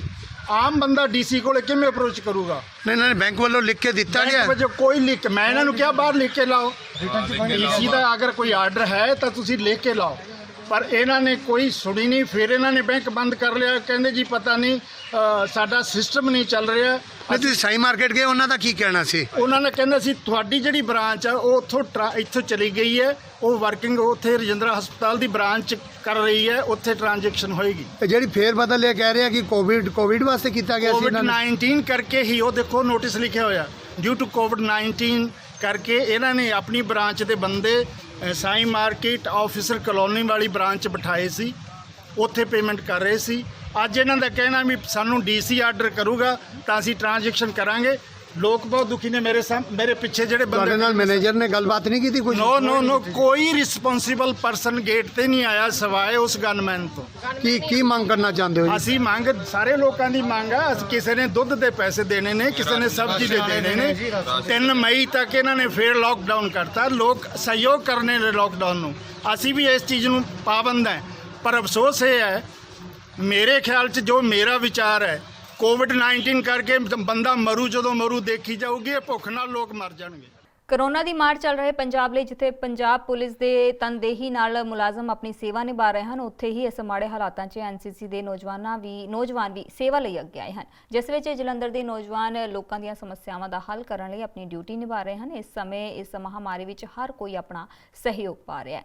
ਪਟਿਆਲਾ ਵਿੱਚ ਕੋਰੋਨਾ ਦਾ ਤੀਜਾ ਮਾਮਲਾ ਸਾਹਮਣੇ ਆਉਣ ਤੋਂ ਬਾਅਦ ਪਟਿਆਲਾ ਪ੍ਰਸ਼ਾਸਨ ਹੁਣ ਪਹਿਲੇ ਨਾਲੋਂ ਕਿਤੇ ਜ਼ਿਆਦਾ ਸੁਚੇਤ ਨਜ਼ਰ ਆ ਰਿਹਾ ਹੈ। ਪਟਿਆਲਾ ਦੇ DC ਕੁਮਾਰ ਅਮਿਤ ਨੇ ਇੱਕ ਵੀਡੀਓ ਸੰਦੇਸ਼ ਦੇ ਰਾਹੀਂ ਪਟਿਆਲਾ ਦੇ ਲੋਕਾਂ ਨੂੰ ਇੱਕ ਅਪੀਲ ਕੀਤੀ ਹੈ, ਜਿਸ ਵਿੱਚ ਉਹਨਾਂ ਨੇ ਸੰਕੇਤ ਦਿੱਤੇ ਹਨ ਕਿ ਜੋ ਤੀਜਾ ਮਾਮਲਾ ਸਾਹਮਣੇ ਆਇਆ ਹੈ ਉਹ ਇਸ਼ਾਰਾ ਦੇ ਰਿਹਾ ਹੈ ਕਿ ਤੀਜੀ ਸਟੇਜ ਦਾ। ਉਹਨਾਂ ਨੇ ਕਿਹਾ ਕਿ ਸਾਨੂੰ ਹੁਣ ਲੋੜ ਹੈ ਘਰਾਂ ਵਿੱਚ ਰਹਿਣ ਦੀ। ਜੇਕਰ ਅਸੀਂ ਕੁਝ ਸਮਾਂ ਆਪਣੇ ਘਰਾਂ 'ਚ ਰਹਾਂਗੇ ਤਾਂ ਅਸੀਂ ਇਸ ਬਿਮਾਰੀ ਦਾ ਸਾਰੇ ਮਿਲ ਕੇ ਸਾਹਮਣਾ ਕਰ ਸਕਾਂਗੇ। ਇਸ ਦੇ ਨਾਲ ਹੀ ਉਹਨਾਂ ਨੇ ਅਪੀਲ ਕੀਤੀ ਕਿ ਹੁਣ ਕੋਈ ਵੀ ਲੰਗਰ ਜਿਹੜਾ ਉਸ ਜ਼ਿਲ੍ਹੇ ਵਿੱਚ ਨਹੀਂ ਲੱਗੇਗਾ। ਇਸ ਤੇ ਪਟਿਆਲਾ ਦੇ ਹਰ ਇੱਕ ਵਿਅਕਤੀ ਦੀ ਸਿਹਤ ਵਿਭਾਗ ਵੱਲੋਂ ਸਕਰੀਨਿੰਗ ਕੀਤੀ ਜਾ ਰਹੀ ਹੈ। ਉਹਨਾਂ ਲੋਕਾਂ ਨੂੰ ਅਪੀਲ ਕੀਤੀ ਕਿ ਜੇਕਰ ਉਹਨਾਂ ਨੂੰ ਕੋਈ ਲੱਛਣ ਸਾਹਮਣੇ ਆਉਂਦੇ ਹਨ ਤਾਂ ਉਹ ਖੁਦ ਸਾਹਮਣੇ ਆ ਕੇ ਆਪਣਾ ਟੈਸਟ ਕਰਵਾਉਣ। मैं कुमार अमित, डिप्टी कमिश्नर पटियाला। ਪਹਿਲੇ ਮੈਂ ਆਪਣੇ ਦਿਲੋਂ ਤੁਹਾਨੂੰ ਸਾਰਿਆਂ ਨੂੰ ਬਹੁਤ-ਬਹੁਤ ਸ਼ੁਕਰੀਆ ਕਰਨਾ ਚਾਹੁੰਦਾ ਜੀ, ਜਿਸ ਤਰ੍ਹਾਂ ਤੁਸੀਂ ਸਾਡਾ ਸਾਥ ਦਿੱਤਾ ਹੈਗਾ ਪਿਛਲੇ 3 ਹਫ਼ਤੇ, ਬਹੁਤ ਸਰਾਹਨੀਯੋਗ ਹੈ ਜੀ। ਸਾਡਾ ਬਹੁਤ ਮਨੋਬਲ ਵਧਿਆ ਹੈਗਾ ਔਰ ਮੈਂ ਆਸ਼ਾ ਕਰਦਾ ਜਿਹੜਾ ਅਗਲਾ 19 ਦਿਨ ਦਾ ਲੋਕਡਾਊਨ ਪੀਰੀਅਡ ਵਧਿਆ ਹੈ, ਇਹਦੇ ਵਿੱਚ ਵੀ ਤੁਸੀਂ ਹੁਣ ਵੱਧ ਕੇ ਸਾਡਾ ਜਿਹੜਾ ਹੈ ਕੋਆਪਰੇਸ਼ਨ ਦੋਗੇ ਔਰ ਸਪੋਰਟ ਦੋਗੇ। 2-4 ਚੀਜ਼ਾਂ ਬਹੁਤ ਛੇਤੀ ਮੈਂ ਤੁਹਾਡੇ ਨਾਲ ਸਾਂਝੀ ਕਰਨਾ ਚਾਹੁੰਦਾ ਜੀ। ਕੱਲ ਬੜੀ ਖੁਸ਼ੀ ਦੀ ਗੱਲ ਸੀਗੀ, ਸਾਡਾ ਇੱਕ ਕੇਸ ਜਿਹੜਾ ਪੋਜ਼ਿਟਿਵ ਆਇਆ ਸੀਗਾ, ਕੱਲ ਡਿਸਚਾਰਜ ਹੋਇਆ, ਬਟ ਨਾਲ ਦੇ ਨਾਲ ਕੱਲ ਸ਼ਾਮ ਨੂੰ ਫਿਰ ਇੱਕ ਕੇਸ ਪੋਜ਼ਿਟਿਵ ਆਇਆ ਹੈਗਾ ਸਫਾਵਾਦੀ ਗੇਟ ਦੇ ਕੋਲ ਜਿਹੜਾ ਰਹਿੰਦਾ ਹੈਗਾ। This is an alarming situation. ਆਪਾਂ ਨੂੰ ਹੁਣ ਜਿਹੜਾ ਹੈ ਸਚੇਤ ਹੋਣ ਦੀ ਲੋੜ ਹੈ। ਸਟੇਜ 3 ਜਿਹਨੂੰ ਕਹਿੰਦੇ ਆ ਕਮਿਊਨਿਟੀ ਟਰਾਂਸਮਿਸ਼ਨ, ਉਹਦੇ ਵਿੱਚ ਇਹਦਾ ਇਸ਼ਾਰਾ ਹੈਗਾ। ਤੇ ਮੈਂ ਫਿਰ ਲੋਕਾਂ ਨੂੰ ਅਪੀਲ ਕਰਨਾ ਚਾਹੁੰਦਾ ਜੀ, ਆਪਣੇ ਘਰੇ ਬੈਠੋ, ਅਸੀਂ ਤੁਹਾਡੇ ਨਾਲ ਹੈ, ਤੁਹਾਡੇ ਨਾਲ ਖੜੇ ਹਾਂ, ਤੁਹਾਡੀ ਸਪਲਾਈ ਲਾਈਨ ਸਾਰੀ ਓਪਨ ਹੈਗੀ ਆ। ਪਲੀਜ਼ ਆਪਣੇ ਘਰੇ ਬੈਠੋ ਜੀ। ਮੈਂ ਇਸ ਵੇਲੇ ਜਿਹੜੀ ਇਸ ਤਰ੍ਹਾਂ ਦੀ ਗੱਲਾਂ ਕਰ ਰਿਹਾ ਐਕਚੁਅਲੀ ਚਿੰਤਾ ਹੈਗੀ ਆ, ਬਾਕੀ ਸਾਡਾ ਜਿਹੜਾ ਮਸ਼ੀਨਰੀ ਉਹ ਸਾਰਾ ਕੁਝ ਇਨ ਪਲੇਸ ਹੈਗਾ। ਇਹਦੇ ਨਾਲ ਜਿਹੜੀ 2-3 ਚੀਜ਼ ਜੁੜੀਆਂ ਹੈਗੀਆਂ। ਹੁਣ ਮੈਂ ਲੰਗਰ ਜਿਹੜਾ ਹੈਗਾ ਆਪਣੇ ਪੂਰੇ ਜ਼ਿਲ੍ਹੇ 'ਚ ਬੰਦ ਕਰਤਾ ਹੈਗਾ ਜੀ। ਲੰਗਰ ਦੇ ਕਰਕੇ ਕਈ ਵਾਰ ਟਰਾਂਸਮਿਸ਼ਨ ਦਾ ਖਤਰਾ ਵੱਧ ਜਾਂਦਾ ਹੈਗਾ, ਤੇ ਮੈਂ ਸਾਰੇ ਜਿੰਨੀ ਵੀ ਸੰਸਥਾ ਹੈ ਜੋ ਚੰਗਾ ਕੰਮ ਕਰਦੇ ਉਹਨਾਂ ਨੂੰ ਵੀ ਅਪੀਲ ਕਰਦਾ ਕਿ ਹੁਣ ਤੁਸੀਂ ਘਰ ਬੈਠੋ ਜੀ, ਇਹ ਸਾਡਾ ਕੰਮ ਹੈ। ਤੁਹਾਨੂੰ ਅਗਰ ਕੋਈ ਕੋਆਪਰੇਸ਼ਨ ਦੇਣੀ ਤਾਂ ਰੈੱਡ ਕਰਾਸ ਦੇ ਵਿੱਚ ਆ ਕੇ ਆਪਣਾ ਸਹਿਯੋਗ ਪਾਓ। ਨਾਲ ਦੇ ਨਾਲ ਅਸੀਂ ਕੱਲ ਤੋਂ ਜਿਹੜਾ ਹੈਗਾ ਪਟਿਆਲਾ ਕਾਰਪੋਰੇਸ਼ਨ ਜਿਹੜੀ 4.25 ਲੱਖ ਦੀ ਆਬਾਦੀ ਹੈ ਉਹਦੀ 100% ਸਕਰੀਨਿੰਗ ਕਰਾਣੇ ਜਾ ਰਹੇ। ਤੇ ਪਲੀਜ਼ ਮੈਂ ਲੋਕਾਂ ਨੂੰ ਅਪੀਲ ਕਰਦਾ ਇਹਦੇ ਵਿੱਚ ਸਹਾਇਤਾ ਦਿਓ। ਆਪਣੇ ਅਗਰ ਕੋਈ ਸਿੰਪਟਮ ਹੈਗੇ ਸਾਨੂੰ ਦੱਸੋ, ਇਹ ਤੁਹਾਡੇ ਲਈ ਹੈ, ਤੁਹਾਡੇ ਪਰਿਵਾਰ ਦੇ ਲਈ ਹੈ, ਆਪਣੇ ਪਟਿਆਲਾ ਵਾਲਿਆਂ ਦੇ ਲਈ ਹੈਗੇ। Last but not the important and but the most important thing is our procurement season. ਉਹ ਸਾਡਾ ਅੱਜ ਸ਼ੁਰੂ ਹੋ ਗਿਆ, ਬੜੇ ਤਰੀਕੇ ਨਾਲ ਸ਼ੁਰੂ ਹੋਇਆ। ਕੋਈ ਵੀ ਕਮੀ ਬੇਸ਼ੀ ਆ ਰਹੀ ਅਸੀਂ ਨਾਲ ਦੇ ਨਾਲ ਉਹਨੂੰ ਠੀਕ ਕਰ ਰਹੇ ਹਾਂ ਜੀ। ਕਿਸਾਨ ਵੀਰਾਂ ਨੂੰ ਇੱਕ ਹੀ ਅਪੀਲ ਕਰਨਾ ਚਾਹੁੰਦਾ ਜੀ, ਰਾਤ ਨੂੰ ਕਣਕ ਨਾ ਵੱਢੋ, ਉਹਦੇ ਕਰਕੇ ਮੋਇਸਚਰ ਆ ਜਾਂਦਾ ਔਰ ਕहीं ਨਾ ਕहीं ਮੰਡੀਆਂ 'ਚ ਗਲਟ ਪੈਦਾ ਹੋ ਜਾਂਦਾ ਹੈਗਾ। ਅੰਤ 'ਚ ਮੈਂ ਇਹੀ ਕਹਿਣਾ ਚਾਹੂੰਗਾ, ਨਾਟ ਐਜ਼ ਅ ਡਿਪਟੀ ਕਮਿਸ਼ਨਰ, ਤੁਹਾਡਾ ਬੇਟਾ ਬਣ ਕੇ, ਤੁਹਾਡਾ ਭਰਾ ਬਣ ਕੇ ਤੇ ਬੱਚਿਆਂ ਦਾ ਗਾਰਜਨ ਬਣ ਕੇ ਮੈਂ ਸਿਰਫ ਇੱਕ ਹੀ ਚੀਜ਼ ਕਹਿਣਾ ਚਾਹੁੰਦਾ ਜੀ, ਅਗਲੇ 19 ਦਿਨ ਘਰੇ ਬੈਠੋ। I assure you with full my confidence, ਔਰ ਮੈਨੂੰ ਪੂਰਨ ਵਿਸ਼ਵਾਸ ਹੈ ਅਸੀਂ ਇਸ ਵਾਰ ਤੋਂ ਨਿਜਾਤ ਪਾ ਪਾਵਾਂਗੇ। ਧੰਨਵਾਦ। ਜੈ। ਪ੍ਰਧਾਨ ਮੰਤਰੀ ਮੋਦੀ ਦਾ ਗੜ੍ਹ ਮੰਨੇ ਜਾਂਦੇ ਗੁਜਰਾਤ ਵਿੱਚ ਧਾਰਮਿਕ ਕੱਟੜਤਾ ਦਾ ਪ੍ਰਸਾਰਾ ਕੁਝ ਇਸ ਤਰ੍ਹਾਂ ਦਿਖਾਈ ਦੇ ਰਿਹਾ ਹੈ ਕਿ ਭਾਰਤ ਵਾਸੀਆਂ ਨੂੰ ਹੈਰਾਨ ਕਰ ਦਿੱਤਾ ਹੈ। ਕਰੋਨਾ ਵਾਇਰਸ ਜਿੱਥੇ ਦੁਨੀਆ ਵਿੱਚ ਤਬਾਹੀ ਮਚਾ ਰਿਹਾ ਤਾਂ ਧਰਮ ਦਾ ਵਿਤਕਰਾ ਦੇਸ਼ ਵਿੱਚ ਤਬਾਹੀ ਮਚਾ ਰਿਹਾ ਹੈ। ਗੁਜਰਾਤ ਦੇ ਹਸਪਤਾਲ ਵਿੱਚ ਹੈਰਾਨੀਜਨਕ ਮਾਮਲਾ ਸਾਹਮਣੇ ਆਇਆ, ਜਿੱਥੇ ਕਰੋਨਾ ਦੇ ਮਰੀਜ਼ਾਂ ਦਾ ਇਲਾਜ ਧਰਮ ਦੇ ਆਧਾਰ ਤੇ ਵਾਰਡ ਬਣਾ ਕੇ ਕੀਤਾ ਜਾ ਰਿਹਾ ਹੈ। ਜੀ ਹਾਂ, ਅਹਿਮਦਾਬਾਦ ਦੇ ਸਿਵਲ ਹਸਪਤਾਲ ਵਿੱਚ ਹਿੰਦੂ ਅਤੇ ਮੁਸਲਿਮ ਮਰੀਜ਼ਾਂ ਲਈ ਵੱਖੋ ਵੱਖਰੇ ਵਾਰਡ ਬਣਾਏ ਗਏ ਹਨ। ਦੇਸ਼ ਵਿੱਚ ਕਰੋਨਾ ਵਾਇਰਸ ਦਾ ਕਹਿਰ ਲਗਾਤਾਰ ਜਾਰੀ ਹੈ। ਦੂਜੇ ਚਰਨ ਦੇ ਲੋਕਡਾਊਨ ਦੇ ਪਹਿਲੇ ਦਿਨ ਹੀ ਲਖਨਊ ਤੋਂ ਬੁਰੀ ਖਬਰ ਆ ਰਹੀ ਹੈ। ਲਖਨਊ ਵਿੱਚ 31 ਨਵੇਂ ਕੇਸ ਸਾਹਮਣੇ ਆਏ ਹਨ। ਚਿੰਤਾ ਦੀ ਗੱਲ ਇਹ ਹੈ ਕਿ ਪੋਜ਼ਿਟਿਵ ਕੇਸਾਂ ਵਿੱਚ 9 ਤੋਂ 16 ਸਾਲ ਦੇ ਬੱਚੇ ਵੀ ਸ਼ਾਮਲ ਹਨ।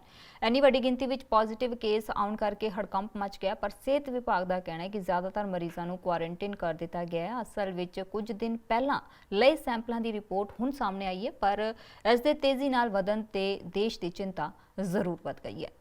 ਕੇਂਦਰ ਸਰਕਾਰ ਨੇ ਲੋਕਡਾਊਨ ਦੇ ਦੂਜੇ ਹਿੱਸੇ ਲਈ ਦਿਸ਼ਾ ਨਿਰਦੇਸ਼ ਜਾਰੀ ਕੀਤੇ ਹਨ, ਜਿਸ ਅਨੁਸਾਰ ਹੁਣ ਜਨਤਕ ਥਾਵਾਂ ਤੇ ਮਾਸਕ ਪਾਉਣਾ ਜ਼ਰੂਰੀ ਹੋਵੇਗਾ ਤੇ ਨਾਲ ਹੀ ਕੁਝ ਉਦਯੋਗਾਂ ਨੂੰ ਛੋਟ ਵੀ ਦਿੱਤੀ ਗਈ ਹੈ ਤਾਂ ਕਿ ਵਿਸ਼ੇਸ਼ ਆਰਥਿਕ ਜ਼ੋਨਾਂ 'ਚ ਕੰਮ ਸ਼ੁਰੂ ਹੋ ਸਕੇ। ਇਸ ਲਈ ਕੁਰੀਅਰ ਸੇਵਾਵਾਂ, ਜ਼ਰੂਰੀ ਚੀਜ਼ਾਂ ਬਣਾਉਣ ਵਾਲੇ ਕਾਰਖਾਨੇ, ਬਿਜਲੀ, ਮਕੈਨਿਕ, ਪਲੰਬਰ, ਤਰਖਾਨਾ, ਮੋਟਰ ਮਕੈਨਿਕ ਅਤੇ IT ਕੰਪਨੀਆਂ ਨੂੰ 50% ਕਰਮਚਾਰੀਆਂ ਨਾਲ ਕੰਮ ਕਰਨ ਦੀ ਮਨਜ਼ੂਰੀ ਦੇ ਦਿੱਤੀ ਗਈ ਹੈ। ਬੈਂਕ ਦੀਆਂ ਸ਼ਾਖਾਵਾਂ, ਡਾਕ ਸੇਵਾ, ਡਾਕਘਰ, ਦੁੱਧ ਦੀ ਵਿਕਰੀ ਮਨਰੇਗਾ ਅਧੀਨ ਕੰਮ ਕਰਨ ਦੀ ਇਜਾਜ਼ਤ ਹੋਵੇਗੀ ਅਤੇ ਪੈਟਰੋਲ ਪੰਪ ਵੀ ਖੁੱਲ੍ਹੇ ਰਹਿਣਗੇ। ਇਸ ਤੋਂ ਇਲਾਵਾ ਬੈਂਕ ਅਤੇ ਬੀਮਾ ਕੰਪਨੀਆਂ ਦੇ ਕਰਮਚਾਰੀਆਂ ਦੇ ਨਾਲ-ਨਾਲ ਮੰਡੀ ਬੋਰਡ ਨੂੰ ਵੀ ਲੋਕਡਾਊਨ 'ਚ ਆਵਾਜਾਈ ਦੀ ਛੋਟ ਦਿੱਤੀ ਗਈ ਹੈ, ਪਰ ਆਵਾਜਾਈ ਦੇ ਬਾਕੀ ਸਾਰੇ ਸਾਧਨ, ਸਿਨੇਮਾ ਹਾਲ, ਜਿਮ, ਮਾਲ ਬੰਦ ਰਹਿਣਗੇ ਅਤੇ ਉਦਯੋਗਿਕ ਗਤੀਵਿਧੀਆਂ ਉੱਤੇ ਰੋਕ जारी रहेगी। माननीय प्रधानमंत्री जी ने कल देश को एड्रेस करते हुए मेंशन किया था कि कोविड-19 के स्प्रेड को रोकने के लिए नेशनल लेवल लॉकडाउन 3 मई तक बढ़ाया जाएगा। इसके तहत उन्होंने ये भी बताया था कि 20 अप्रैल तक देश के हर शहर, हर ज़िले का इवैल्यूएशन किया जाएगा और किस डिस्ट्रिक्ट और किस रीजन में केसेस ज़्यादा आ रहे हैं, केसेस कैसे मैनेज हो रहे हैं, उसका एक इवैल्यूएशन किया जाएगा। उस संबंध में उन्होंने कहा था कि इवैल्यूएशन करते हुए एक डिटेल्ड गाइडलाइंस आज इशू की जाएंगी, जिसके तहत मिनिस्ट्री ऑफ हेल्थ ने एक डिटेल्ड डायरेक्शन आज स्टेट्स को जारी की है। उसमें हमने स्टेट से स्पेसिफिकली कहा है कि हमें इस लॉकडाउन की अवधि का सदुपयोग करना है। अब तक हमें जो सफलता कोविड मैनेजमेंट के स्प्रेड को मैनेज करने में मिली है, उसको हमें फर्दर कंसोलिडेट करना है। इसके तहत देश के हर ज़िले, उसको hotspot districts, non hotspot districts लेकिन वहाँ पर केसेस रिपोर्ट हो रहे हैं, और ग्रीन जोन डिस्ट्रिक्ट जहाँ पर कि कोई केसेस नहीं आए हैं, उसमें बांटा गया है। हॉटस्पॉट डिस्ट्रिक्ट का मुख्य क्राइटेरिया है वह जिले जहां पर या तो ज़्यादा केसेस आ रहे हैं या rate of growth of cases ज़्यादा है, या दूसरे शब्दों में कहें तो डबलिंग रेट ऑफ केसेस वहां पर कम है।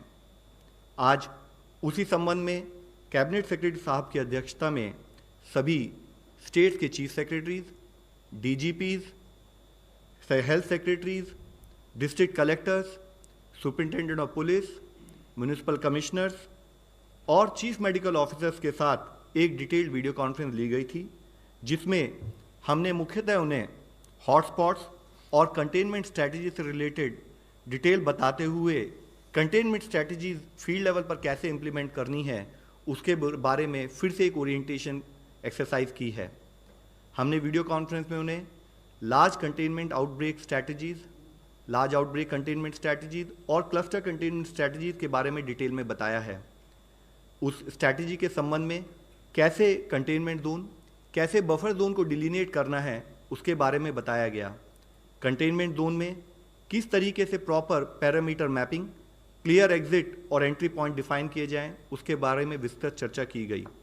वहाँ पर जो हमारी कंटेनमेंट जोन होगी, एक्सेप्ट फॉर एसेंशियल सर्विसेज, बाकी कोई भी मूवमेंट और एक्टिविटीज़ को रेस्ट्रिक्ट किया जाएगा। कंटेनमेंट जोन में स्पेशल टीम्स के द्वारा केसेस की एक एक्टिव सर्च की जाएगी।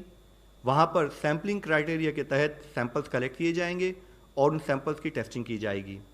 इसके साथ ही कंटेनमेंट जोन के बाहर के एरिया को, जिसको हम बफर जोन कहेंगे, वहाँ पर भी सभी हेल्थ फैसिलिटीज़, चाहे वो गवर्नमेंट हो या प्राइवेट हो, उनको ओरिएंट किया जाएगा और वहाँ पर इन्फ्लुएंजा लाइक इलनेस या सीवियर रेस्पिरेटरी एक्यूट सिंड्रोम, जो उस टाइप के ब्रेथलेसनेस से रिलेटेड केसेस होंगे, उनकी भी टेस्टिंग की जाएगी। हमारी तैयार की गई ये स्पेशल टीम्स जो कि कंटेनमेंट जोन में काम करेंगी, वे सभी कॉन्टैक्ट्स को ट्रेस करेंगी और साथ ही हाउस टू हाउस विजिट भी करेंगी। इस टीम्स में हेल्थ स्टाफ के अलावा local revenue staff, local corporation staff और साथ ही जो हमारे वॉलंटियर्स हैं, जैसे कि रेड क्रॉस, एनएसएस, नेहरू युवा केंद्र, उन सब वॉलंटियर्स का भी इस्तेमाल किया जाएगा। हाउस टू हाउस सर्वे के द्वारा हम उस केस में, उस एरिया में जिसमें भी सर्वे होगा कंटेमिनेट एरिया में, उसमें फीवर, कफ और ब्रेथलेसनेस से रिलेटेड केसेस को आइडेंटिफाई करते हुए उन पर एज पर प्रोटोकॉल एक्शन लेंगे। साथ ही डेली इवनिंग जो भी डेटा फील्ड सर्वे के हिसाब से आएगा उसको जिला स्थाई पर आइडेंटिफाई करते हुए फोकस एरियाज ऑफ इंटरवेंशन बनाए जाएंगे और उसके हिसाब से कार्य किया जाएगा। इस कार्य में हेल्थ स्टाफ, रेवेन्यू स्टाफ के अलावा जिला स्तर पर कभी काम करने वाले सभी डिपार्टमेंट के स्टाफ को ओरिएंट किया जाएगा, उनका इस्तेमाल किया जाएगा। As I had mentioned earlier, हमारा रिस्पॉन्स कोविड के संबंध में होल ऑफ गवर्नमेंट अप्रोच रहा है।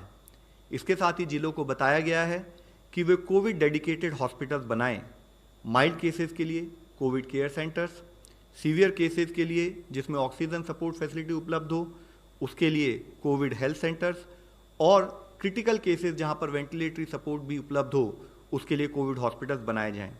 हमने उनको specially clinical management of positive cases के बारे में फोकस करने के लिए कहा है।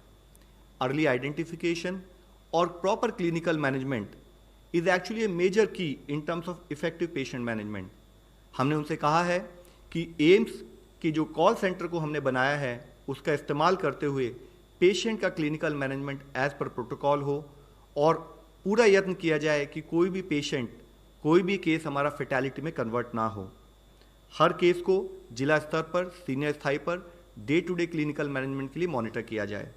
जिले को फार्मास्यूटिकल इंटरवेंशन, जैसे कि जो हमारे रिस्क केसेस होते हैं उनके लिए HCQ, हाइड्रोक्सिल क्लोरोक्विन के अलावा नॉन फार्मास्यूटिकल इंटरवेंशंस के रूप में social distancing, hand washing etiquettes को भी प्रमोट करने के लिए कहा गया है। जिलों को स्पेशली कहा गया है कि जो भी हेल्थ स्टाफ या जो वॉलंटियर इस कार्य में जुड़े हैं उन सबको प्रॉपरली ओरिएंट किया जाए, उनको इन्फेक्शन प्रिवेंशन प्रैक्टिसेस के बारे में बताया जाए और रेलेवेंट स्टाफ को क्लिनिकल मैनेजमेंट प्रोटोकॉल की प्रॉपर ट्रेनिंग भी दी जाए। इसमें उनसे ये भी कहा गया है कि हमें केसेस के आने की वेट नहीं करनी है, हमें टीम्स पहले से बना के उनको ओरिएंट कर रेडी रखना है। उनसे कहा गया है कि इसके लिए संबंधित online training material iGOT platform पर उपलब्ध है, उसका इस्तेमाल किया जाए। जो जिले आज केसेस रिपोर्ट कर रहे हैं लेकिन हॉटस्पॉट की कैटेगरी में नहीं आते हैं, उन पर भी उसी मोमेंटम और उसी अटेंशन से काम करने की ज़रूरत है। ये हमारे पोटेंशियल हॉटस्पॉट्स हो सकते हैं, वहाँ पर भी क्लस्टर कंटेनमेंट प्लान के हिसाब से कार्य किया जाए। हाँ, वहाँ पर भी हमारा फोकस हो कि हम कॉन्टैक्ट ट्रेसिंग करें, सर्वेलेंस करें, क्लिनिकल मैनेजमेंट पर ध्यान दें, ताकि इन इलाकों में भी चेन ऑफ ट्रांसमिशन को ब्रेक कर सकें। साथ ही जो हमारे नॉन इफेक्टेड ज़िले हैं वो नॉन इफेक्टेड ही रहें, उन पर कार्य करने की ज़रूरत है। वहाँ पर हमें कम्युनिटी से एंगेज करते हुए अपना हेल्थ इंफ्रास्ट्रक्चर अपडेट करना है।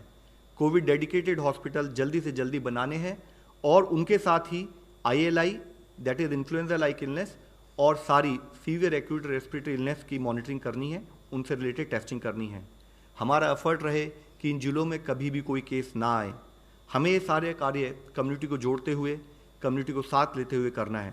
जैसे कि मैंने इससे पहले भी आप सबको कहा है, रिक्वेस्ट की है कि हमारे पूरे एफर्ट्स शुरू से ही समस्त समाज और संपूर्ण सरकार को मिलकर कार्य करने से रहे हैं। हमें सभी जिलों को कहा है कि वो एक जिले लेवल पर क्राइसिस मैनेजमेंट प्लान फॉर कोविड-19 बनाएं। जिलों को कहा गया है कि एक की फेलियर पूरे देश की फेलियर का कारण हो सकता है, इसलिए ज़रूरी है कि कंटेनमेंट प्लान पूरे देश में हर जिले में यूनिफॉर्मली इम्प्लीमेंट हो। सबकी इंडिविजुअल सक्सेस ही देश की सक्सेस का कारण बनेगी। हमें कॉन्स्टेंटली अलर्ट पर रहना है और हर तरीके से इस बैटल में सक्सेसफुल होना है। धन्यवाद। ਬੀਤੇ ਦਿਨ ਮੁੰਬਈ ਦੇ ਇੱਕ ਬਾਂਦਰਾ ਸਟੇਸ਼ਨ ਤੇ ਇਕੱਠੀ ਹੋਈ ਭੀੜ ਨੇ ਸਰਕਾਰਾਂ 'ਚ ਤਹਿਲਕਾ ਮਚਾ ਦਿੱਤਾ ਹੈ। ਇਸ ਦੇ ਚੱਲਦੇ ਦਿੱਲੀ ਦੇ ਮੁੱਖ ਮੰਤਰੀ ਅਰਵਿੰਦ ਕੇਜਰੀਵਾਲ ਨੇ ਪ੍ਰਵਾਸੀ ਮਜ਼ਦੂਰਾਂ ਨੂੰ ਹੱਥ ਜੋੜ ਕੇ ਬੇਨਤੀ ਕੀਤੀ ਹੈ ਕਿ ਫਿਲਹਾਲ ਆਪਣੇ ਘਰ ਜਾਣ ਦੀ ਜਿੱਦ ਨਾ ਕਰਨ ਅਤੇ ਦੇਸ਼ ਨਾਲ ਇਕਜੁੱਟ ਰਹਿਣ ਦੀ ਵੀ ਅਪੀਲ ਕੀਤੀ ਤਾਂ ਕਿ ਕਰੋਨਾ ਵਰਗੀ ਭਿਆਨਕ ਬਿਮਾਰੀ ਨਾਲ ਨਜਿੱਠਿਆ ਜਾ ਸਕੇ। ਕੇਜਰੀਵਾਲ ਨੇ ਇਹ ਵੀ ਭਰੋਸਾ ਦਿਵਾਇਆ ਕਿ ਪ੍ਰਵਾਸੀਆਂ ਨੂੰ ਆਉਣ ਵਾਲੀ ਹਰ ਮੁਸੀਬਤ ਦਾ ਹੱਲ ਸਰਕਾਰ ਯਕੀਨਨ ਕੱਢੇਗੀ। ਇਸ ਦੇ ਨਾਲ ਹੀ ਰਹਿਣ ਤੇ ਖਾਣ ਦੀ ਵੀ ਸਾਰੀ ਸਹੂਲਤਾਂ ਸਰਕਾਰ ਦੇਵੇਗੀ। मेरी हाथ जोड़ के आप सब लोगों से विनती है कि थोड़ा सा 3 मई के लिए और हम अनुशासन बनाए रखते हैं। पिछले 21 दिन में आप सब लोगों ने बहुत बढ़िया तरीके से अपने घर में रह के अनुशासन बना के रखा। अभी 3 मई तक अपने को और अनुशासन बना के रखना है। आप में से कई लोग हैं जो दिल्ली में बाहर से आके, कोई यूपी से आके रह रहे हैं, कोई बिहार से आके रह रहे हैं, कोई हरियाणा से आके रह रहे हैं, दूसरे राज्यों से आके दिल्ली के अंदर रह रहे हैं। आप में से कुछ लोग हैं, हो सकता है, जो कि अपने घर गांव वापस जाने के लिए बहुत ज़्यादा बेचैन हैं। मेरी आप सब लोगों से हाथ जोड़ के विनती है, 3 मई तक रुक जाइए। अभी अपनी बेचैनी को कंट्रोल करने की कोशिश कीजिए। अभी आप घर जाने की जल्दबाजी मत कीजिए, नहीं तो अगर पूरे देश के अंदर अफरा तफरी मच गई तो मुश्किल हो जाएगी। अगर आपको किसी भी चीज़ की कमी है, हम हैं, मैं हूँ, मैं आपको आश्वासन दिलाना चाहता हूँ। अगर खाने की कमी आ रही है, हमने खाने का बहुत इंतज़ाम कर रखा है, इतना इंतज़ाम कर रखा है कि किसी चीज़ की कमी नहीं है। हम आपको खाने की, दवाइयों की, सब चीज़ों की व्यवस्था कर रहे हैं। हम लोग बहुत लोगों को खाना खिला रहे हैं, खूब राशन पहुंचा रहे हैं। अगर किसी चीज़ की आपके घर में कमी हो, हमें बताइए, हम आपके घर पहुंचा देंगे। लेकिन प्लीज़ अभी अपने घर में रहिए। इस वक्त बहुत लोग आपको अफवाह फैलाने की कोशिश करेंगे। कोई कहेगा मैं आपको आपके गांव पहुंचा दूंगा, इतने पैसे दे दो। कोई नहीं पहुंचा सकता, किसी के चक्कर में मत आ जाना। कोई कहेगा फलानी जगह पे डीटीसी की बसें खड़ी हैं, चलो।